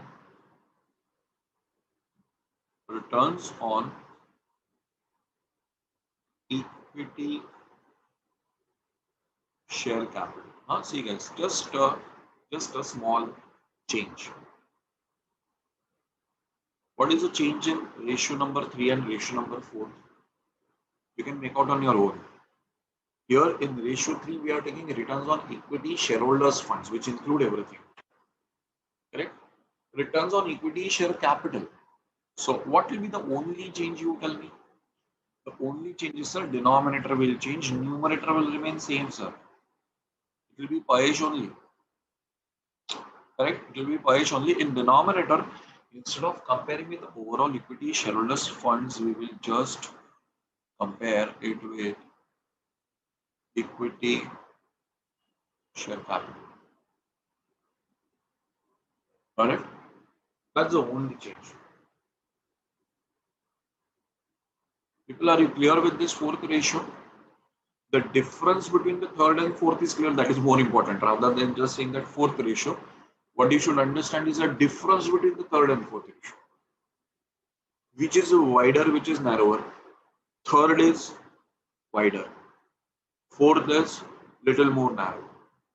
Got it? In third, we are comparing with the overall equity shareholders funds, which includes how many terms? 3 terms. Equity share capital plus reserves and surplus minus miscellaneous expenses. And in the fourth ratio, we're just making it further short that in exactly on the capital invested, what is the rate of returns? Clear to all of you?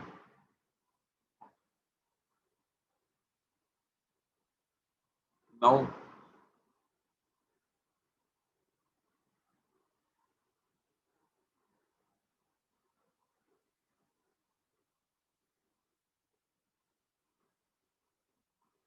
let me do one thing.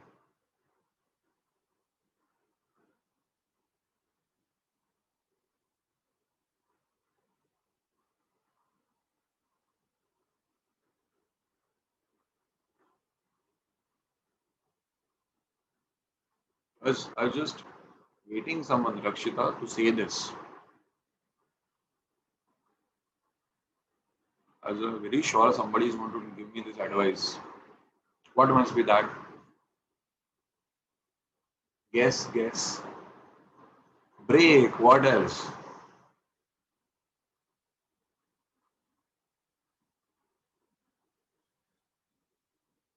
Correct. Right, Karina.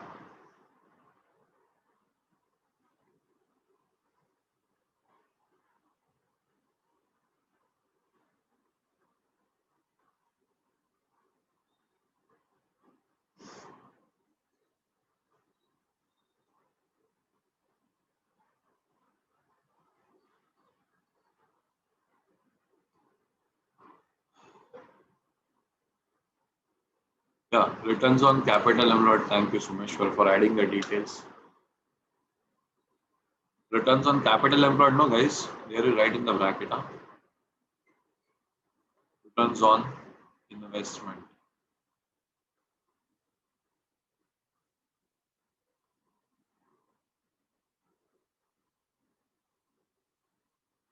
Sahil, the depreciation can be of two types now.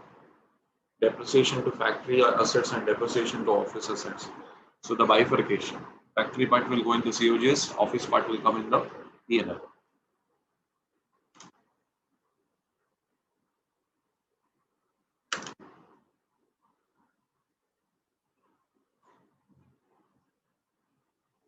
Yes, Ronak, I watch IPL provided I have time.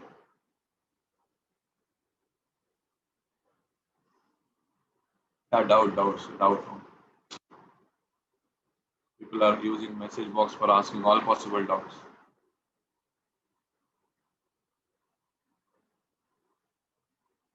परमेश्वराचं रक्षण याचं रक्षण नको याच्यापासून माझं रक्षण कर.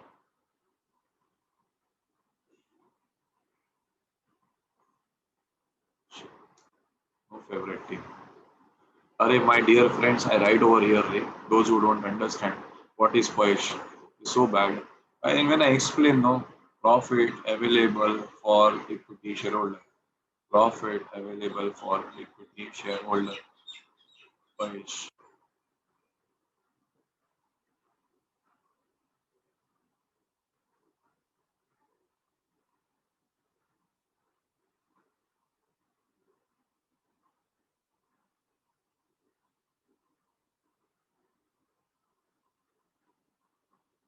अरे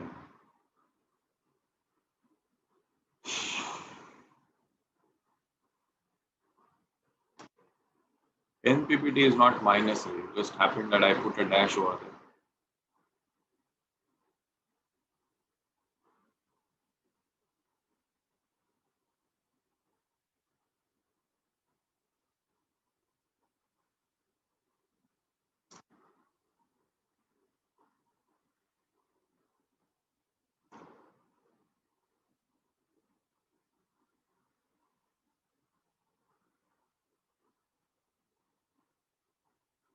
Arey Jay, how there can be standard? Yesterday only I told you, na? Okay, you add up. F also you add. Papesh, you do Papesh, Papesh.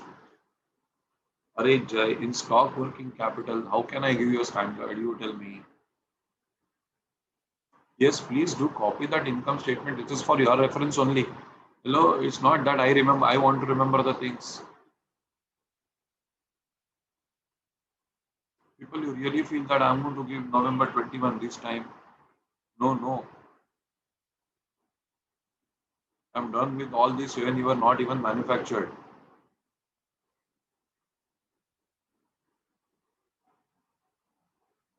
Arey, my dear friends, my dear dumb friends, this is, I said, profit available for equity shareholders. Did I say that this is profit taken away by the equity shareholders? Huh? Hello? People, accountants inside you are going to kill you one day. People want to transfer to reserve. Arey, do transfer. No, where I say don't transfer. Do transfer till it belongs to whom? Equity shareholder only, na? Reserves are kept for whom? For the outsiders, for the neighbors. Is it not? Is it not? See, can't you remove reserves from the profits available for equity shareholder? You can always. Ultimately, it's a profit available for equity shareholder only, na? Why try to reconcile? Why try to reconcile the mandatory format in final accounts with this format? It is just a simple understanding from whatever is the net profit of the year. If I remove aside preference dividend, the left out is a profit available for equity shareholder. No, sir, we have learned that it's a legal provision to carry some reserves, statutory reserves. Okay, keep aside. Where am I saying no? Where did I say distribute whole of the pie as a dividend? I'm just saying it's a profit available for equity shareholder.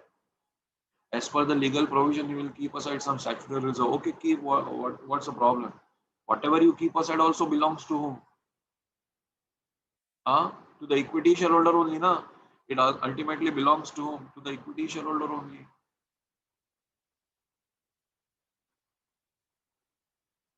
Ah,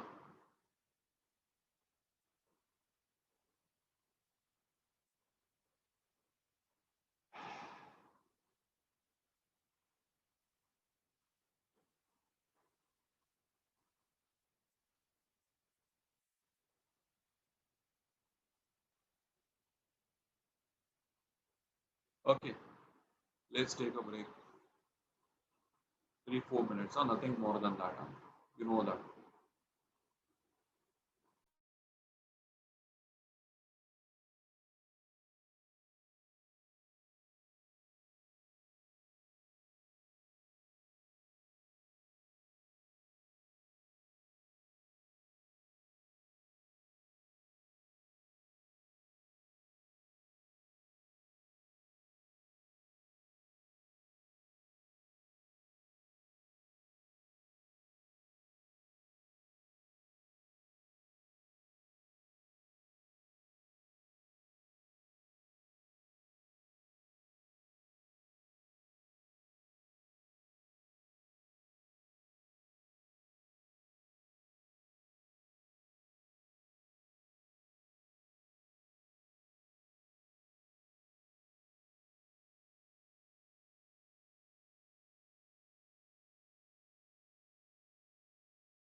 Come on, people, let's resume.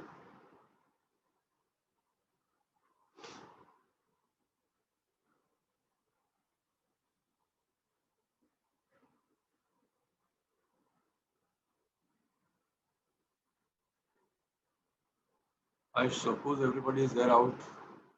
Hello? Come on, join back, people.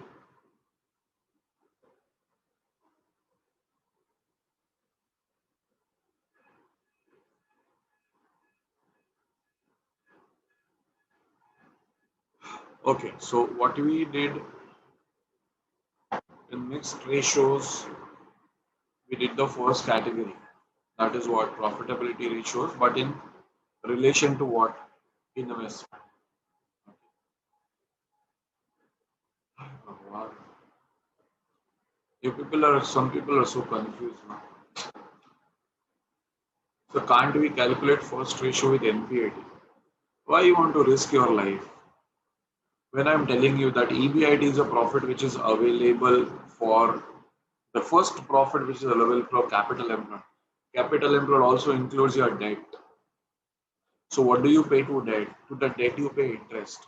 This is what I explained now, right? After explaining so much, many people write like this. It actually hurts, but it's fine. That's how you all are. Muskan, oh my dear Muskan. So please go through the explanation once again, guys. What is a good idea? Return on capital employed. It includes the debt also. So which is the best profit? Which is the best profit available for them? It will be EBIT. Why to take NPAT? By the time you take NPAT, the bus of debt is already missed. They have missed their bus. To the debt, what do you pay? To the debt, you pay interest. So debt holders would be happy seeing which profit? Would be happy seeing EBIT, correct now? So EBIT is a profit from where you start paying to all the people. So when it comes to returns on capital employed, first thing first, what you should put? You should put what? The EBIT. Yes. NPAT is not available for debenture holders, correct? NPAT is for shareholders. So when we correct, Shrisha, when we talk about returns on shareholder fund, that time putting NPAT makes sense, correct? But when I change my view, okay, instead of saying returns on shareholders, if I change my view and I say no, I want returns on equity shareholders funds, then putting NPAT is also stupidity. The whole of the NPAT cannot be enjoyed by equity shareholders funds. What they will have to mandatorily remove aside what? The money which is payable to preference shareholders. That is the preference division. Okay, you remove that, okay, fine. Then the rest money is profits available for equity shareholder, let them enjoy.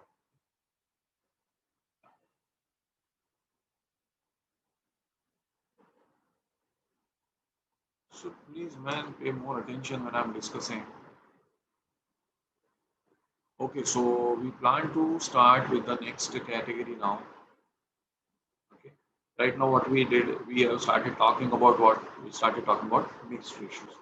The first one was what? Profitability ratios. Okay. So let me highlight that first category that we discussed. Okay. Profitability ratios. Right, friends? Hope you will remember. Please, means writing the proper category is very important, guys. Otherwise, what it will just hope that you will mix up the things. Like I'm trying to highlight. See, we are in the mixed ratio category. Okay. In mixed ratio category, we are discussing all these ratios. Correct, friends? Sure. Let's go ahead. So now I'm going to talk about the second category. They are turnover ratios. Okay, in mixed ratios, this is the second category. I'll write like this in the next heading. I'll write. Okay, let me write over here also because students misunderstand the indexing also. They don't even understand that is the first of mixed ratio, second of mixed ratio. Nothing. So mixed ratio, first category. Okay, mixed ratio, first category. Now we will write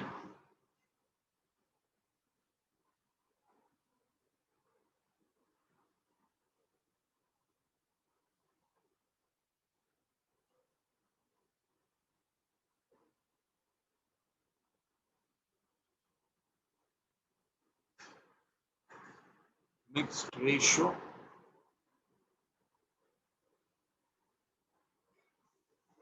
second category. Okay, what is that? Number two,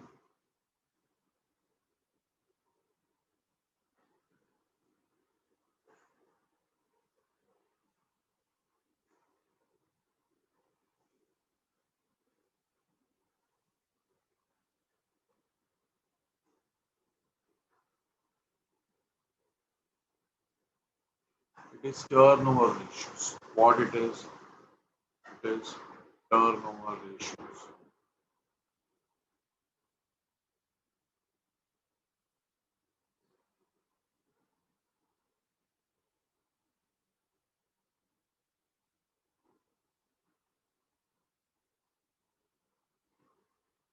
Okay, so let's go ahead.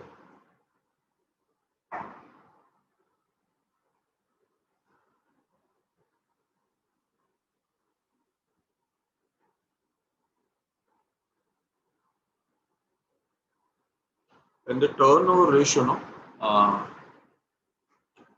leave the first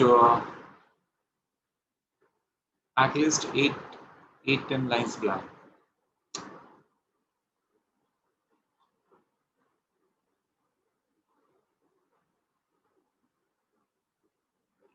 So the first one we'll talk about is capital employed turnover ratio.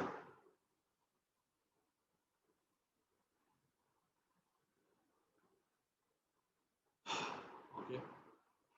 Now, what will be the capital employed turnover ratio?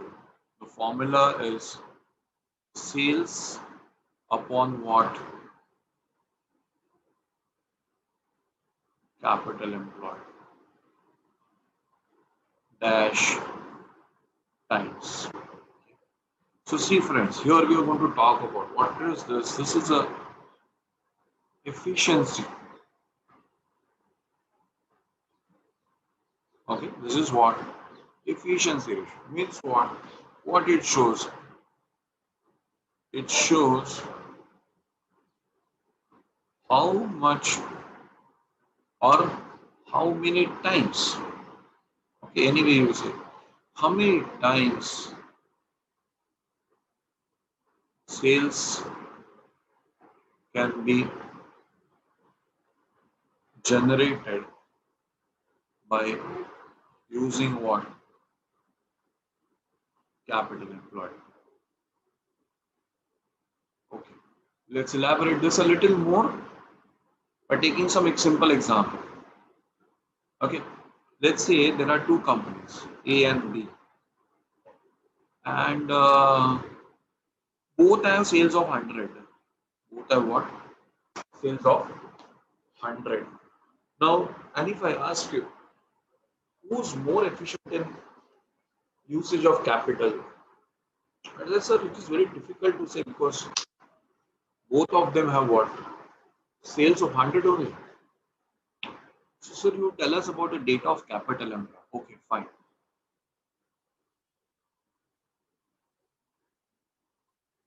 Let's say this company has a capital employed of 20.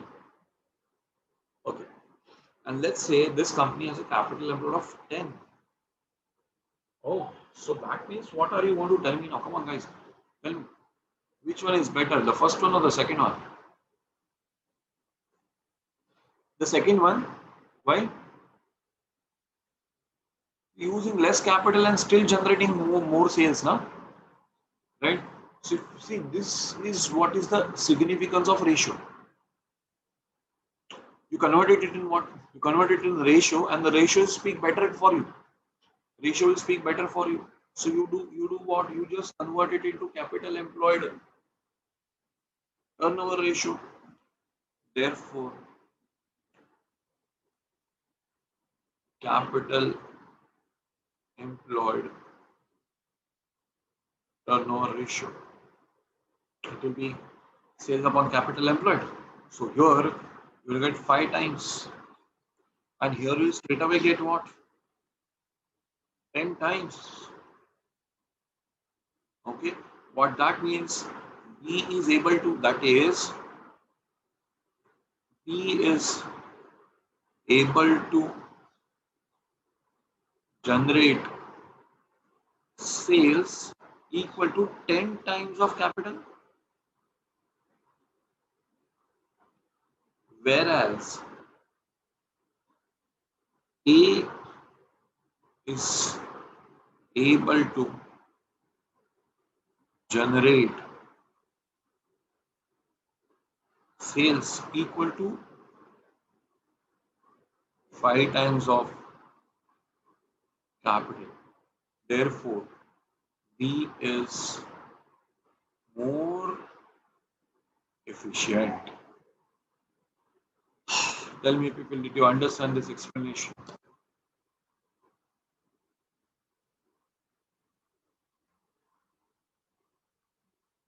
Have you understood? Absolutely clear to this explanation? Okay, thank you.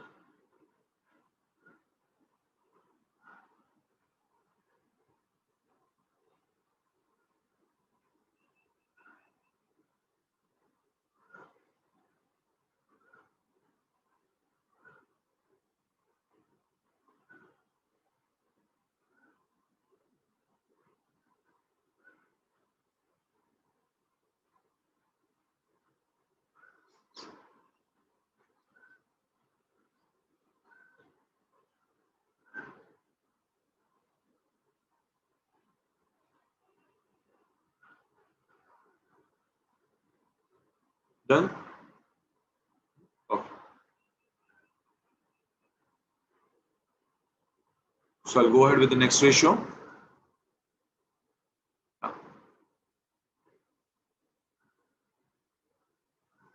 Once you are done writing, then I will move further, because you know what? I have to scroll just a little up.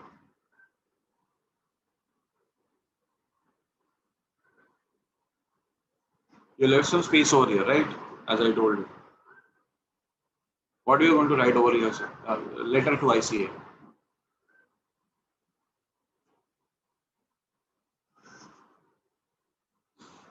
Huh.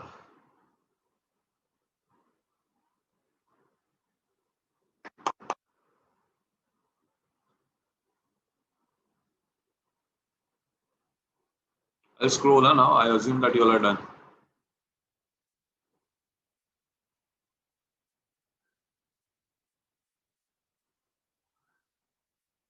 Okay. So first one was capital employed turnover ratio.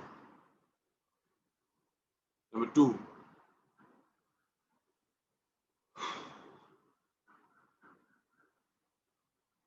total assets turnover ratio. Guys, now we are not going to write so much for every ratio. This first ratio will now just help you to understand. You only post me what will be the ratio. Come on, chat box is open to you all now. So imagine the ratio, what it should be.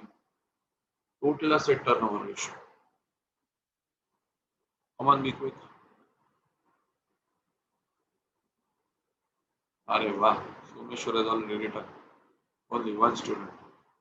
I got a lot of replies and everybody is right. Wow, wow, wow. Very smart people, huh? Talented.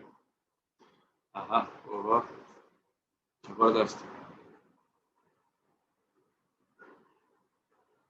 I always said, no, I'm amongst the brightest people in the India, maybe world. India got talent, yes, absolutely. What, what do I do, my friend? I have to ask questions where you feel that you are smart and you got talent. So let's write that. Sales upon what? total assets dash times. Yeah, everywhere it is times only.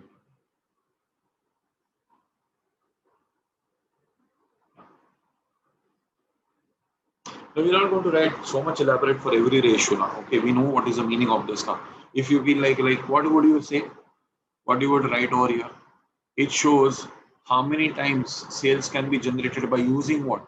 Instead of capital employed, what word you will use? What word you will use? Total assets. You know? So what it shows your ability to use your total assets more efficiently. As simple as that. Okay.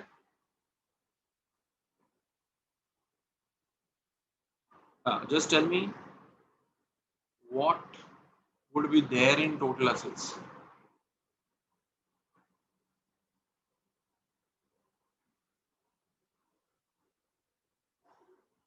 Okay, Karina, correct. Yes, yes, yes. Perfect, people. Perfect. Fixed assets plus investments plus current assets. Good. Thank you for such a quick reply.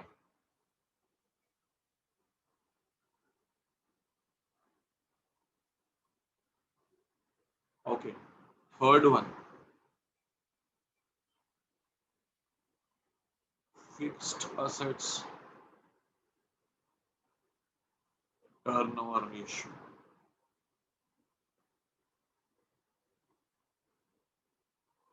What will be the formula?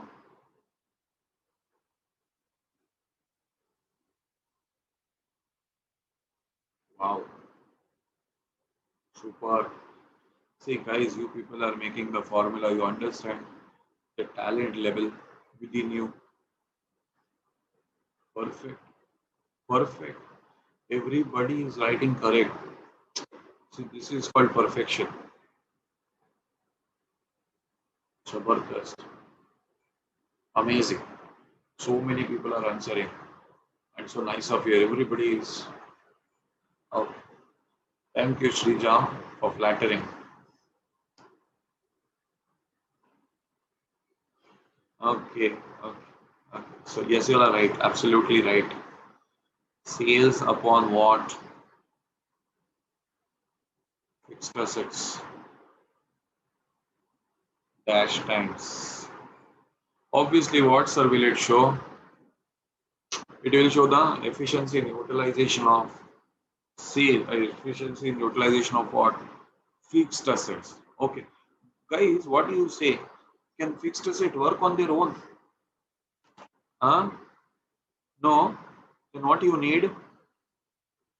Working capital. Correct? So as your efficiency is affected by the fixed assets, isn't your efficiency affected by working capital also? Correct. Correct. So that becomes my next ratio. Now that's what I'm trying to tell you guys.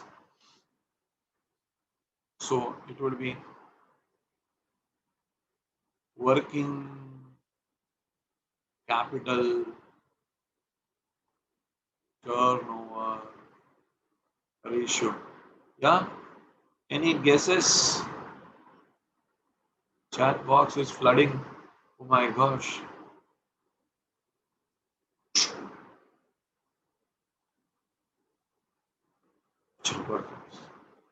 What everybody is writing.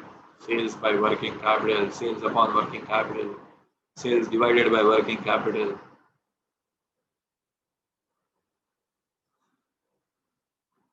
SBW.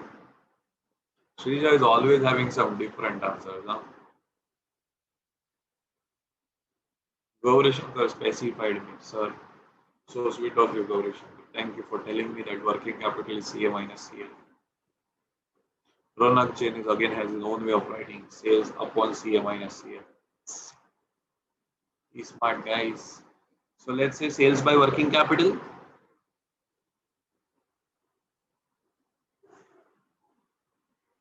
See, this will also show that how efficiently you are using your working capital. Correct, people?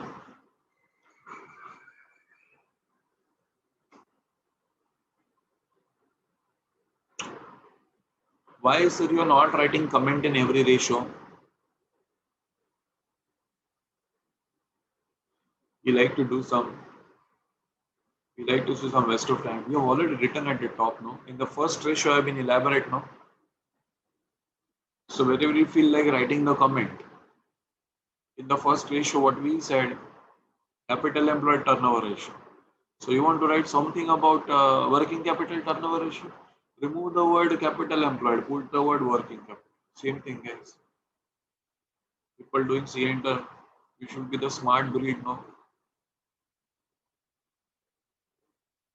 So there is no need to keep on repeating that same thing again and again.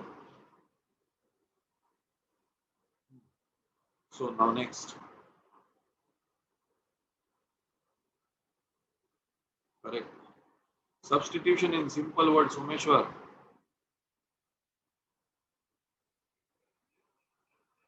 We reached working capital, no? Okay, great.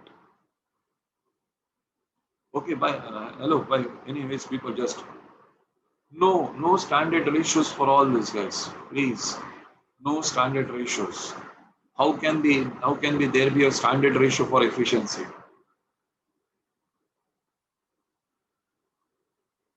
There is a message which circulates on WhatsApp, okay, that a Japanese firm has given an order by someone and they have to supply some million products, right? And then there is something called as a defective status, normal loss sort of thing, right? This much defectives are allowed. So what the Japanese company does, it produces everything and specially packs the defective units also separately, saying that we have no defect, zero defect policy. We don't go by that. We go by TQM and zero defects.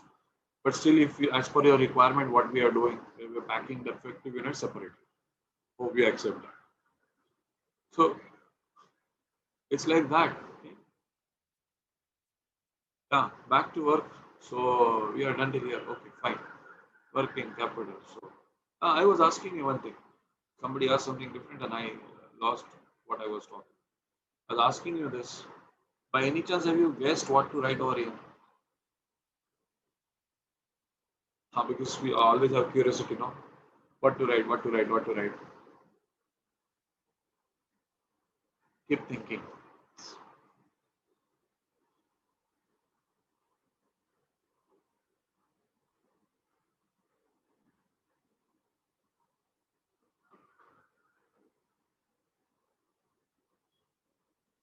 No. Let's write the next ratio. So make sure you will clear yourself now the next ratio. You're not writing that everything is divided by sales. Hmm. Now people are like, okay, sir, everywhere we are taking sales in the denominator, sales no in the numerator, right? Sales upon this, sales upon that, sales upon this, sales upon that. So, sir, will it continue? I would say it would continue, but in a very specific manner. It would continue, but very in a specific manner. Okay, fine. When it was capital employed turnover ratio. Okay, what did we say? It is sales upon capital employed. When it become total asset turnover ratio, so sales upon total assets. When it was fixed asset turnover ratio, so sales upon fixed asset, sales upon working capital, sales upon stock, not justified. Upon stock is sure, but you tell me, stock is maintained at, wait, stock is maintained at selling price or at cost. What say, guys? Tell me, selling price or at cost? At cost, to know. So see, we are following the logic only, but we are just giving a twist to it. So people who don't think on all this logic part, and they're keen really just by hearting the things. So they are affected terribly. Sir, every ratio you took sales. Now you are saying cost of goods sold. What is that, sir? So that's why I told you, and that's what I told you, know, that here also we will take sales only, but only its cost component. Because who's sitting in the denominator? Stock, no. Stock is always at what price? Cost, sir. Then how do we do mismatch? Long back we have studied, no, in the school. Right?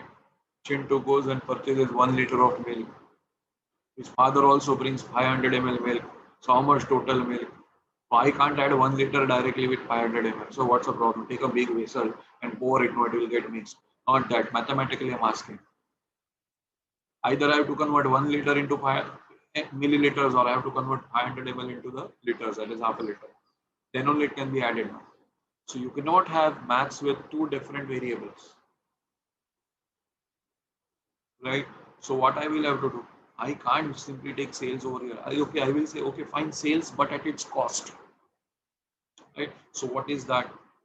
Cost of goods sold. What is that? Cost of goods sold. Okay, people.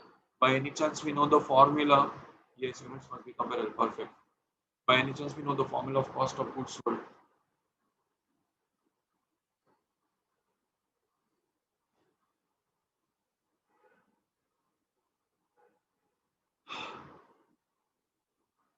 See, that is how that is how it comes back to me. Okay? But when I ask you the formula for cost of goods sold, people reply me sales minus GP.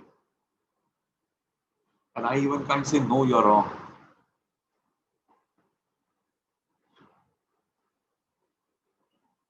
See, this is also not wrong, no, sales minus GP. But that's not what I expected from you people right now. See, if he's a trader, listen. Wait, Jay. If he's a trader,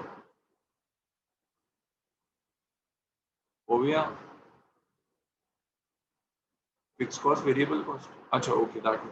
Wait. If he's a trader, his cost of goods sold is opening stock plus purchases minus closing stock. Correct? And if he's a manufacturer, then there are no purchases. He has to produce, no? Then it has to be opening stock of finished goods plus cost of production minus closing stock of finished goods. Some people who don't think all this in detail, they are like, sir, you're very biased and you're very selfish and you talk only that formula which you like. Sometimes you say, see now this is how it comes back to me. Sometimes you say sales minus GP is cost of goods sold. Sometimes you say opening stock plus purchases minus closing stock is cost of goods sold. And sometimes you say opening stock plus cost of production minus closing stock is cost of goods sold. So you are not sure. 3-3 formula you are using. It's not about 3-3 formula, people. It is upon the circumstances. See, if he's a trader, there is no question of producing anything, no? So opening stock of finished goods plus purchases minus closing stock simply becomes cost of goods which are sold. But if he happens to be a manufacturer, then the things are always different. Opening stock of finished goods plus the goods which are produced minus the closing stock of finished. So which formula is right, which one is wrong? All formula right only. Just you have to apply the correct formula in the situation. Right? So now,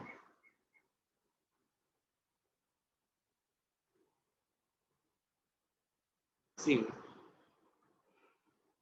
whether so I'll write over here. I'll write over here. Trader COGS is opening stock plus purchases minus closing stock. Okay, fine. That is the only option left with me. Right over here. Then, if it comes to a manufacturer, so for manufacturer, COGS should be what? Opening stock plus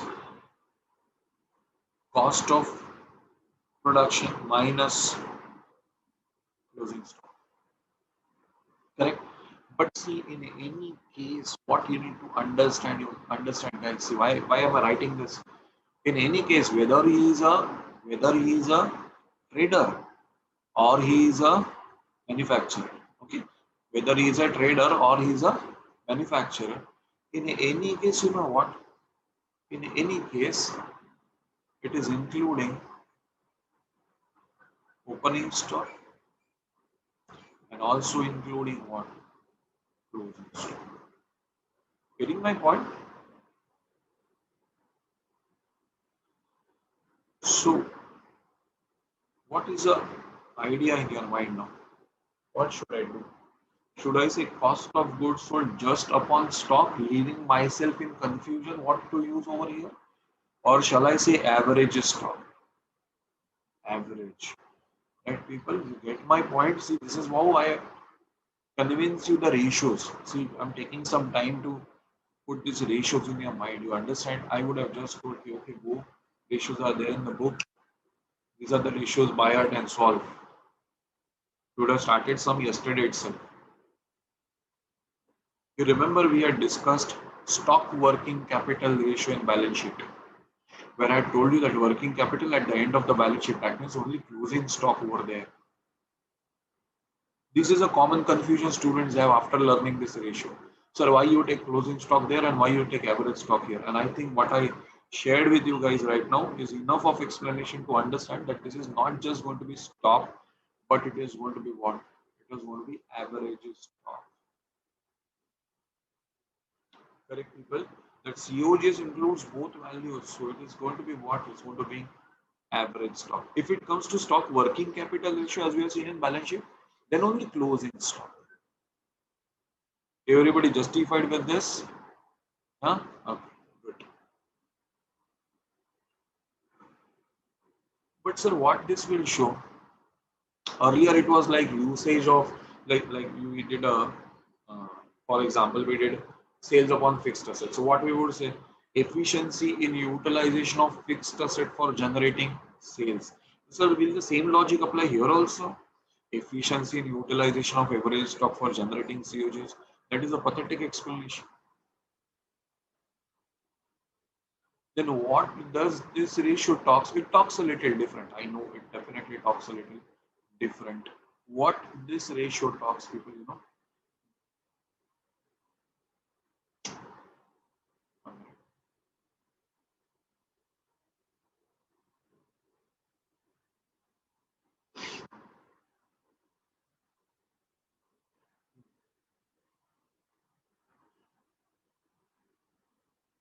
this ratio shows how quickly, how quickly goods are bought and sold, right? So I'll just elaborate one of it, not elaborate both. You can always understand the second one. High stock turnover ratio, guys. Any ratio to come as a high value, what has to happen? You understand basic maths, no? Any ratio to come as a high value, the denominator should be smaller. Correct now? See, I do 10 by 2 and I do 10 by 5. 10 by 2 gives me a higher answer of 5. 10 by 5 gives me a smaller answer of 2. So what does it mean? A high stock turnover ratio will mean that it will mean what?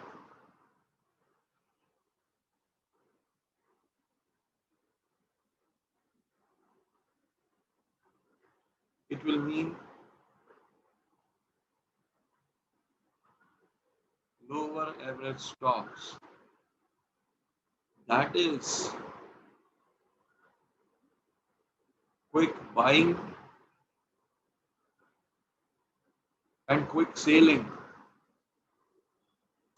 Why the average stock would be on a lower side? That means you buy quick and you sell quick. See, this is how you like your business to be. It's good, na? High stock turnover ratio will show what? It means lower average stock. That only means what? You are good in buying and good in selling also. So automatically what happens? Your stocks are maintained at lowest level. So what is preferred? High stock turnover ratio or low stock turnover ratio? What is preferred? High or low? High stock turnover ratio means you quickly buy, quickly sell, quickly buy, quickly sell.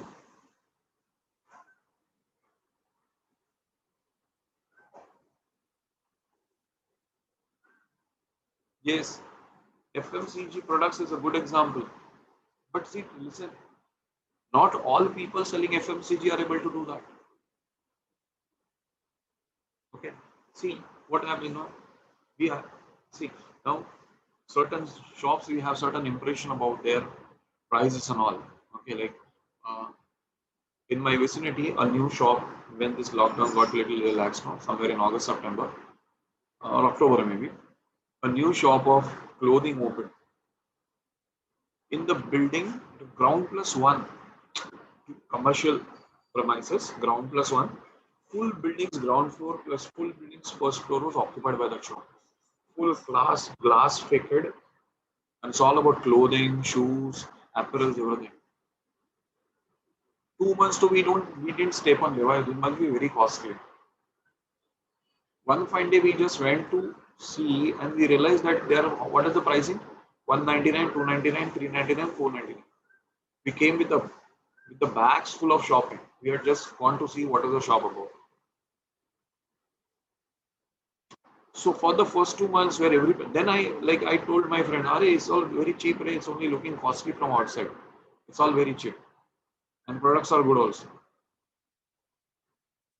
Now we are going regularly to buy over there. So what happens over here? Now they have a high stock turnover ratio. The first 2 months they had a very low stock turnover ratio, and they did not market also. They did not advertise to the people. We are selling quality with cheap price. Factory outlet, which is some factory outlet. So how you would like your business to be? You will like your business to be what?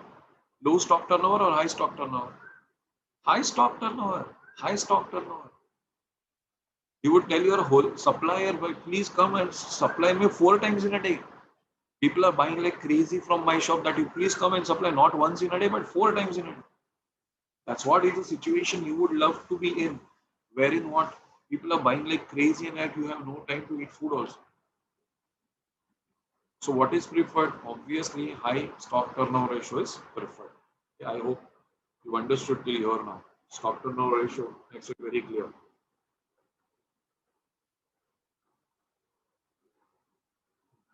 Right over here, COGS includes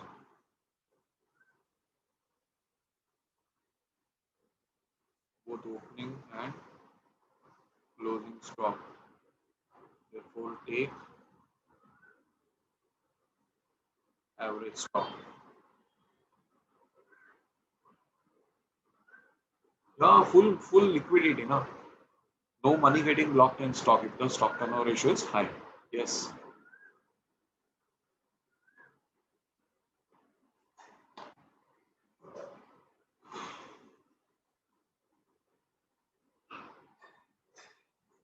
Done, people.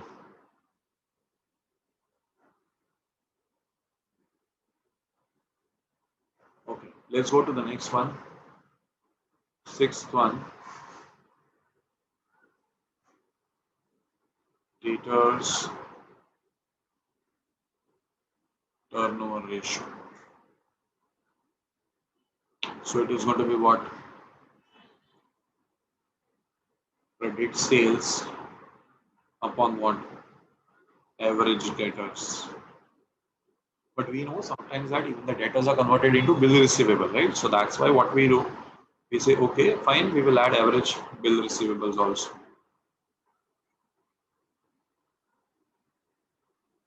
Yeah, dash times.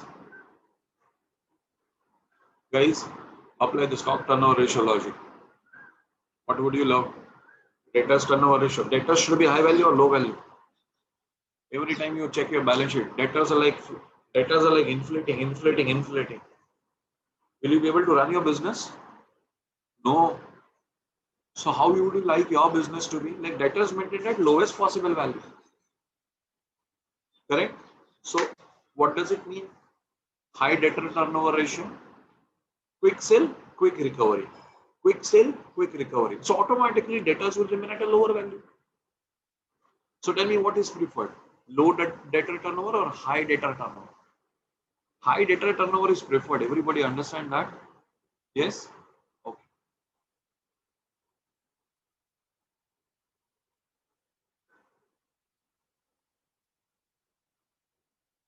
People are replying, sir, with that then your working capital requirement will increase. So you have to maintain the ratio at the lowest possible value. So what it will show how quickly goods are sold and dues are recovered from debtors. Correct?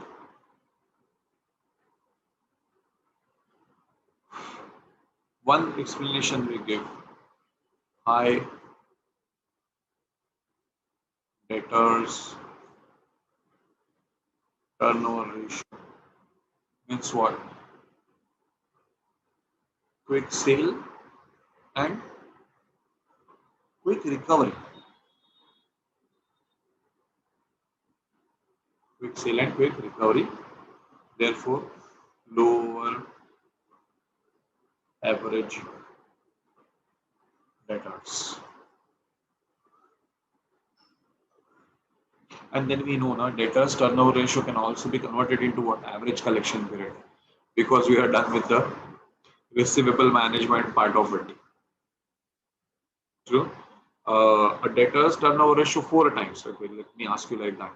Suppose we get debtors turnover ratio 4 times. So what will be the average collection period? 4 times in a year. 12 months you run the debtors 4 times. So 3 months, correct? If I say debtors turnover ratio is 6 times, debtors turnover ratio is 6 times. So how many months average collection period? 2 months. Perfect. Very good. Correct. I can read the chat box. Also, I'm seeing the live replies. People are like, do the Karina. Oh, Karina. Please see your formula.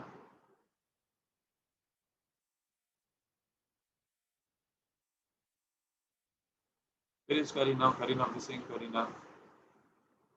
Hey, she was there only just now.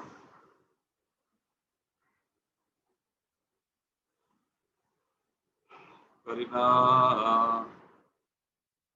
How many ratios are there? See, that is how it happens, guys. Now the questions have started coming. Sir, how many ratios are there? Means now people are like, enough, sir, enough of ratios, sir. Relieve us, sir, please. See, it's not you and me to decide. There are certain ratios that we have to cover.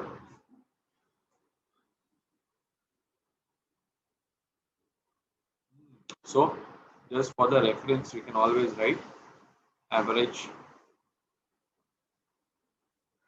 collection period. How will you get it? 12 upon DTR.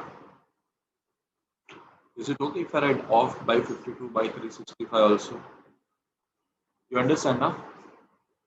12 is months, 52 is weeks, and 365 are days. So accordingly, right, you get your answer.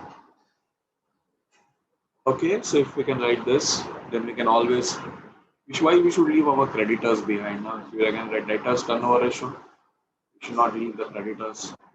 They feel bad.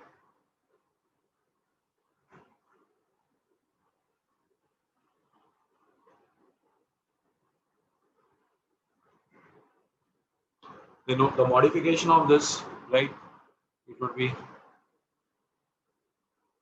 credit purchases upon what? Average creditors plus average bills receivable dash times.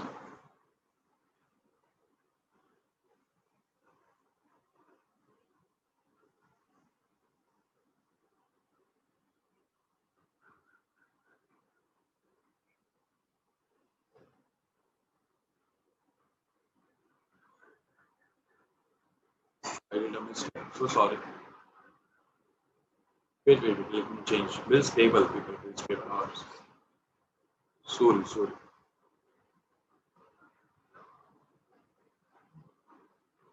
Bills payable. Yes. Very true.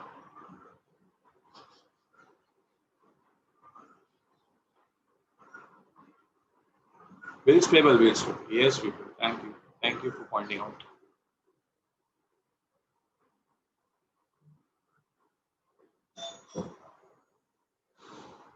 Okay. Alright, guys. Wait for a moment now. Please don't put anything in chat box now. dash times, dash times, not a minus. What it shows, hi, I'm on the last page on 10 by 10. I'm on the last page. So after this, I'll have to shift to a new file. So hold on this. Hi, CTR shows what? Quick purchase and timely payment. Correct, na? Time. That is also important, no? So our creditors level will be less. So we have some reputation in the market.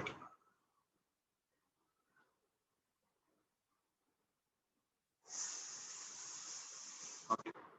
There are a lot of interpretation to it. A lot of interpretation. Some we solve the sums now. I'm going to talk about more interpretations of debtors turnover ratio, creditors turnover ratio. Otherwise, what everything will be like flood of information coming today only. There are more interpretation to this.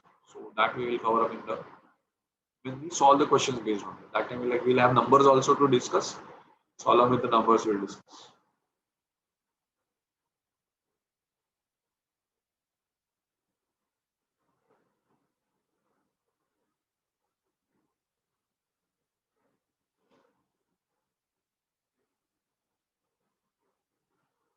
Shriram. How people have so much of time, bro. People keep comparing with what I teach with the JKC material. In JKC book, creditors turnover ratio is this. Great.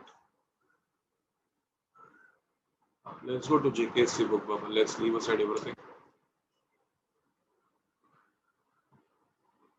Which is this ratio?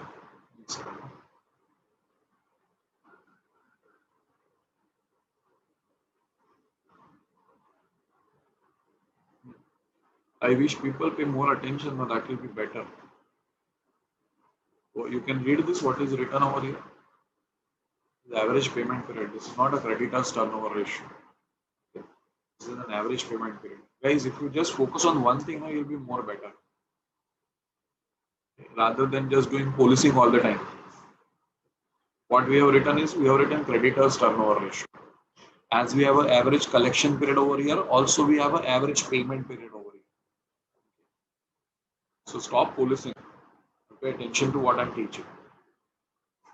The ratio reverses. If you know little of mathematics, you will understand. When I say 12 by DTR, then actually it is reversing. See, everybody will be like confused more like what exactly. When the sums come, no, we discuss more about it.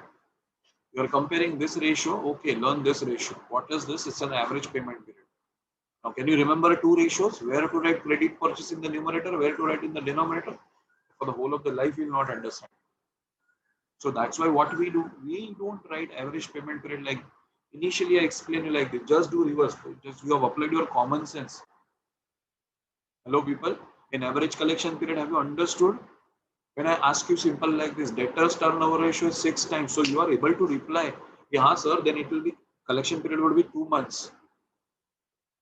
Why are you able to reply? Because you are able to apply your common sense. That's at 6 rounds in the whole year. Means per round, how many months? 2 months. If I tell you debtors turnover ratio is 4 months, 4 times, then you are able to tell me, sir, the collection period would be 3 months. Why are you able to do that? I'm teaching by applying common sense. At 4 rounds in a year, 12 by 4, 3. So 3 months per round. Correct, na? So I can always tell you that ratio. But see, the simple part that how as I now I will convince you, okay, this is an average collection period like this. Then what will be the average payment period? Average payment period would be simply what? It will be simply in the same logic, 1250 to 365 upon what? Upon the creditor's turnover ratio. Array people before doing this activity, comparing this and that, first you see what you are reading.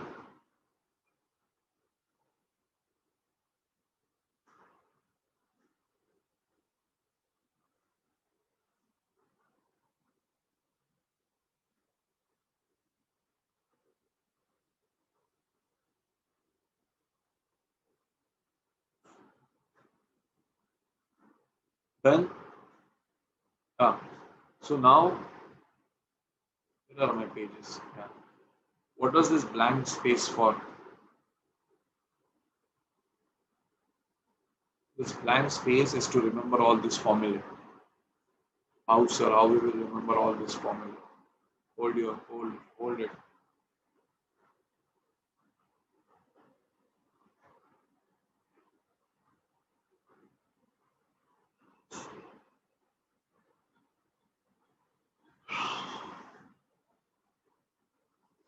See, if I talk about a balance sheet, okay, here I will have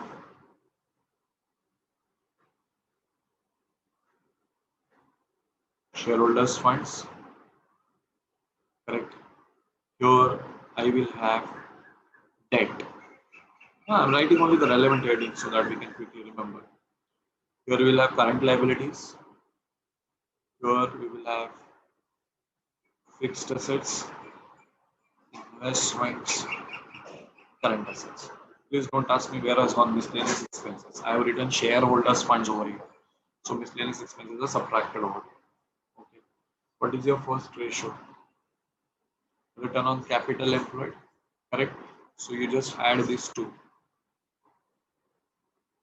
What is this? This is your first ratio. Okay. So you visualize everything within this only. You visualize everything within this only.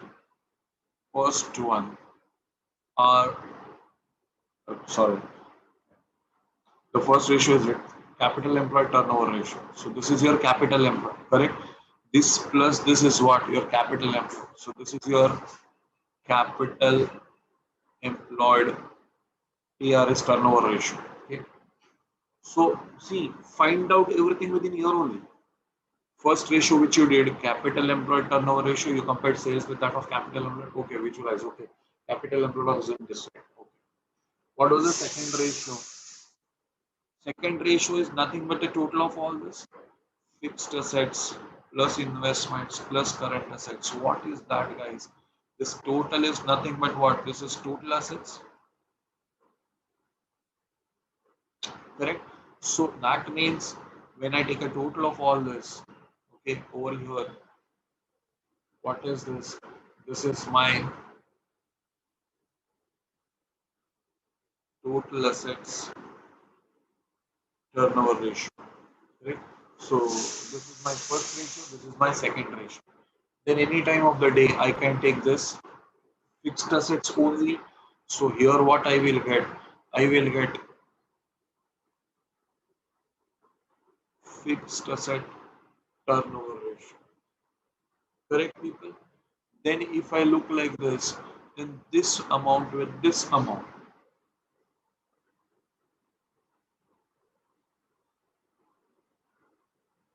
What is the net outcome of these two? The net outcome of these two is working capital. Correct, people? So the next ratio is what?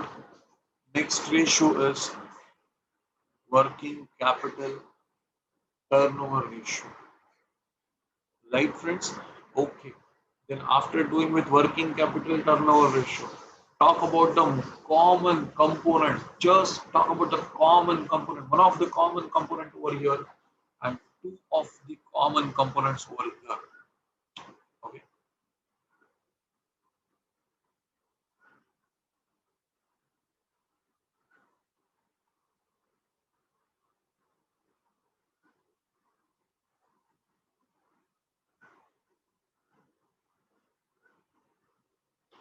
So what is that common component over here?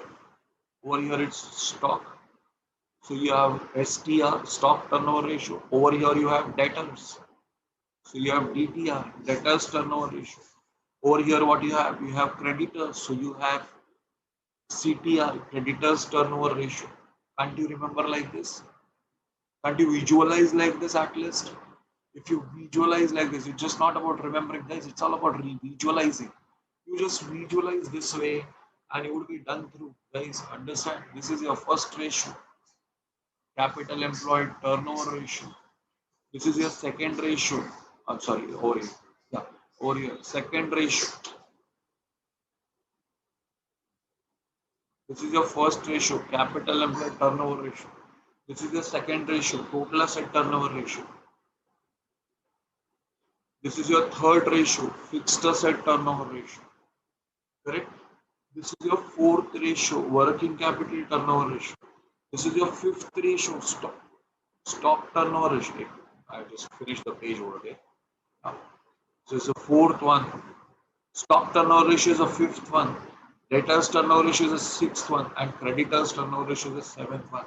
If you can visualize this, you are done with all these ratios. So visualize, see, it's like visualization.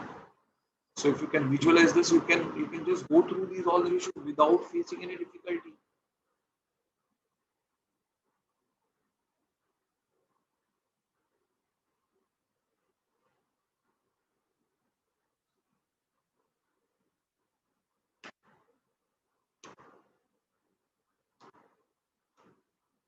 Could you spot out all seven components of the turnover ratios? What is this? This is just a means to remember, right? That would help you to remember.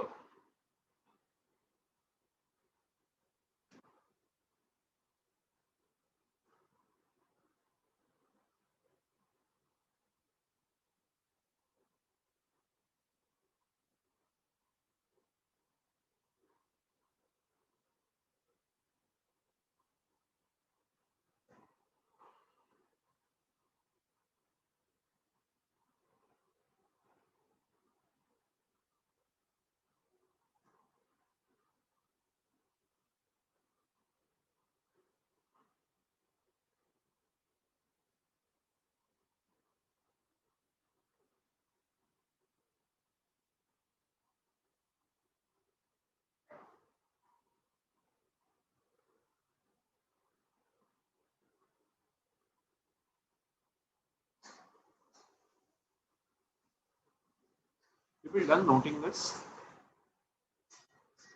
Okay.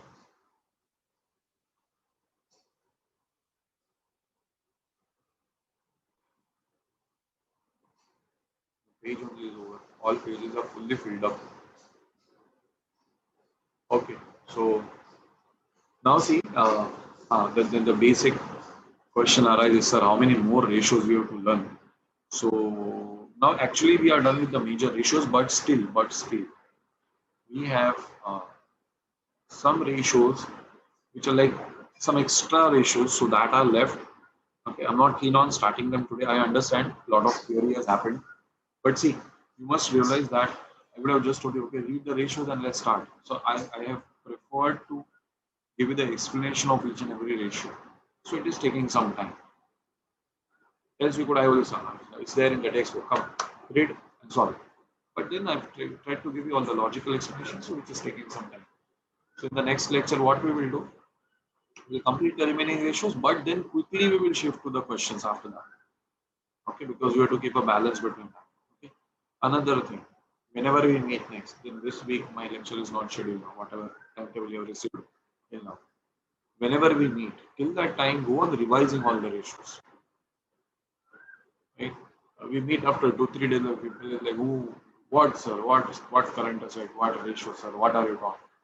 Sir, we don't even remember you. That should not happen.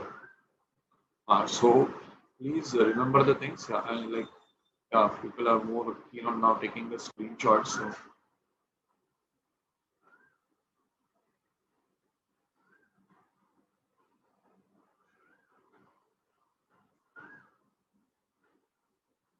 So this is from the very beginning. Okay, in case you missed anything, I'll hold. Take your screenshots.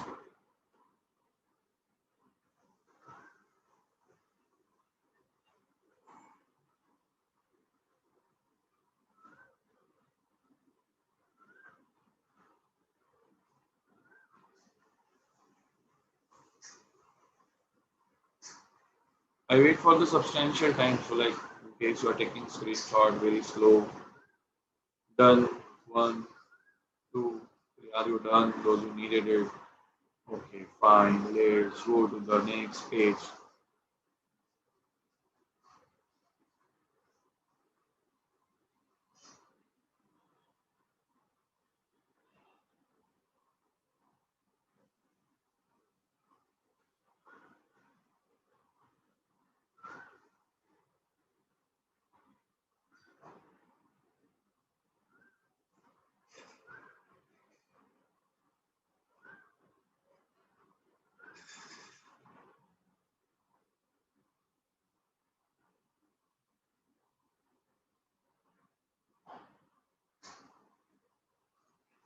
Okay, I'll go to the next page.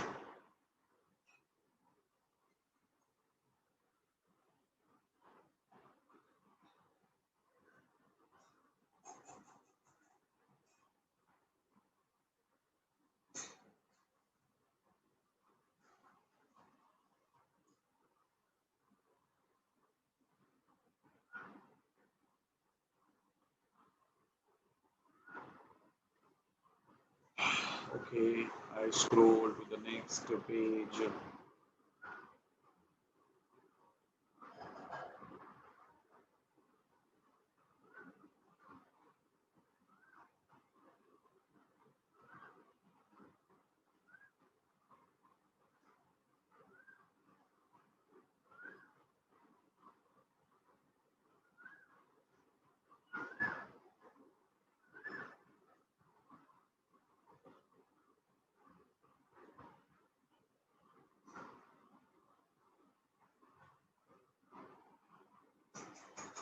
Okay, I scroll to the next page.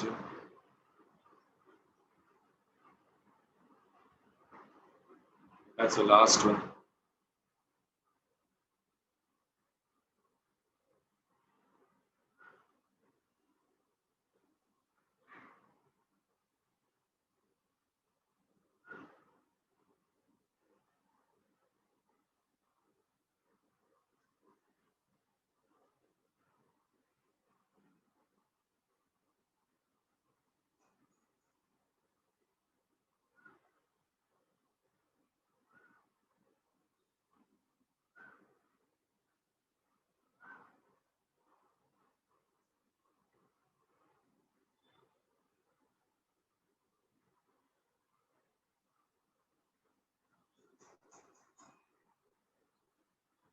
Well, people,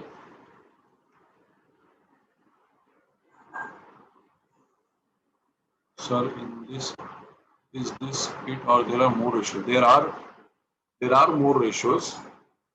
Okay, there are definitely more ratios. But now we will cover those ratios like other ratios, additional ratios. Turnover ratios, I'm not going to add anything. Okay. So see, in general, what is our categorization of ratios from our side now? We have done P&L ratios. How many? Five. See, you know how to remember. See, people are quitting the meeting thinking that he is done now.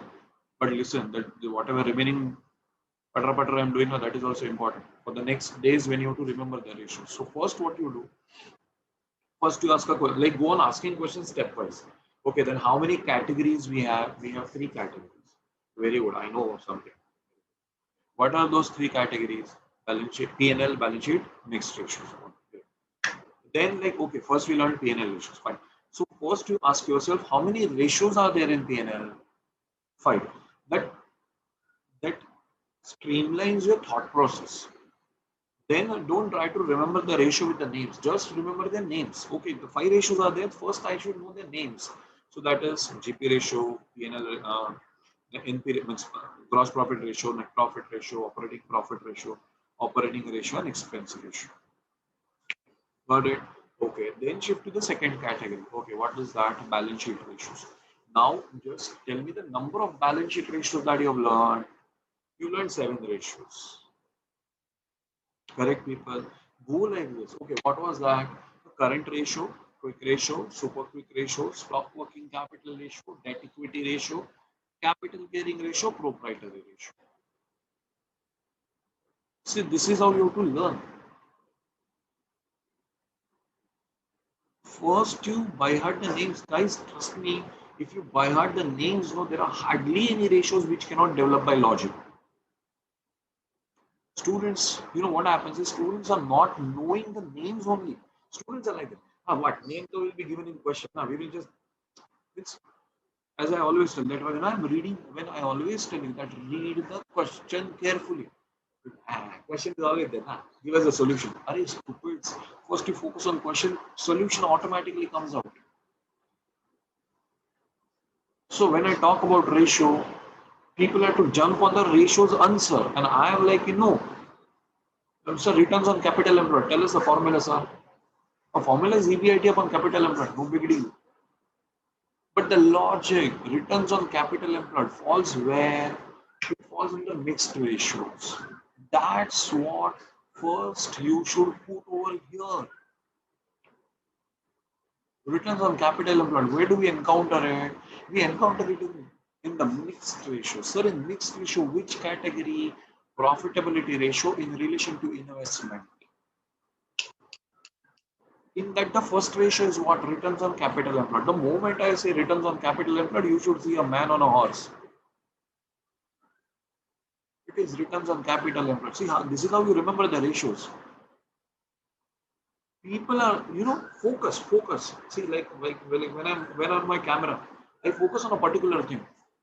You know where you focus when I write the whole ratio, returns on capital employed. Your focus is on EBIT upon capital employed, and my focus is on ROC. I don't focus on the answer. I'm focusing on the upper part. Okay, no, I will focus on that ROC.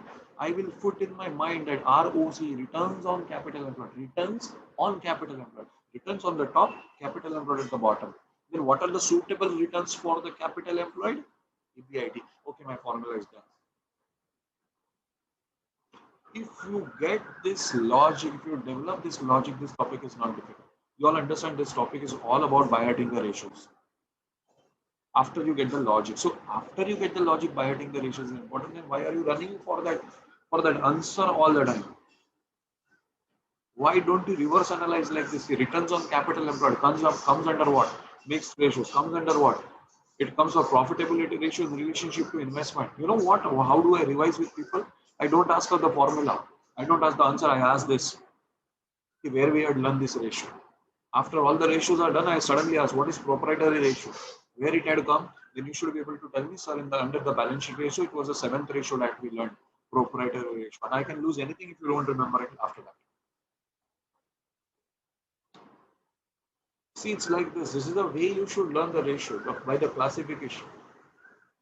Don't just focus on the final answer. If you just focus on the final answer, you will have no clue how to reach there. Okay? So please, when you revise today, okay, you revise like this. You focus more on the types, you focus more on the categorization. That you should be asking yours like this, okay, if this is a ratio, where it belongs to. If this is a ratio, where it belongs to.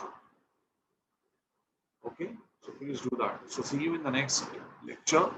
Right? By that time when we meet, and I'm remember, many people have left thinking, okay, he's doing some Babaji Pravachan has started. So let's leave the meeting. Next lecture, I will ask you the classification first. I give the name of the ratio, you don't have to tell me the answer of the ratio. You have to tell me where it belongs. And I will ask random. People are like, sir, go in line now. Returns on capital employed, returns on proprietor fund, returns on equity share capital. No. I'll ask randomly. And you should be able to tell me. Yes, we should be able to tell me that where it belongs to. I don't want the answer of the ratio.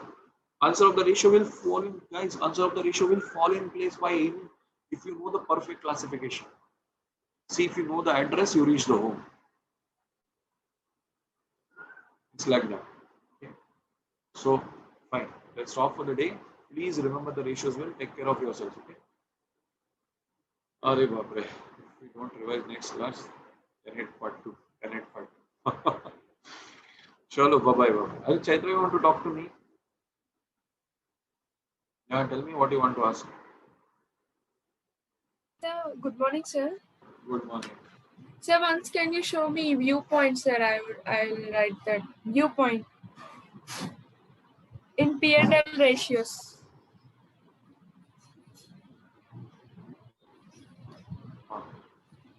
Yeah, 1 second, sir.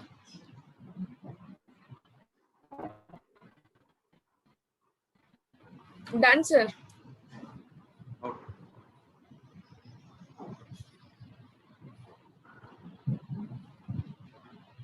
Chalo friends, then let's stop for the day. Okay. Chalo, bye bye. Do take good care of yourself and revise. Bye. Bye, sir.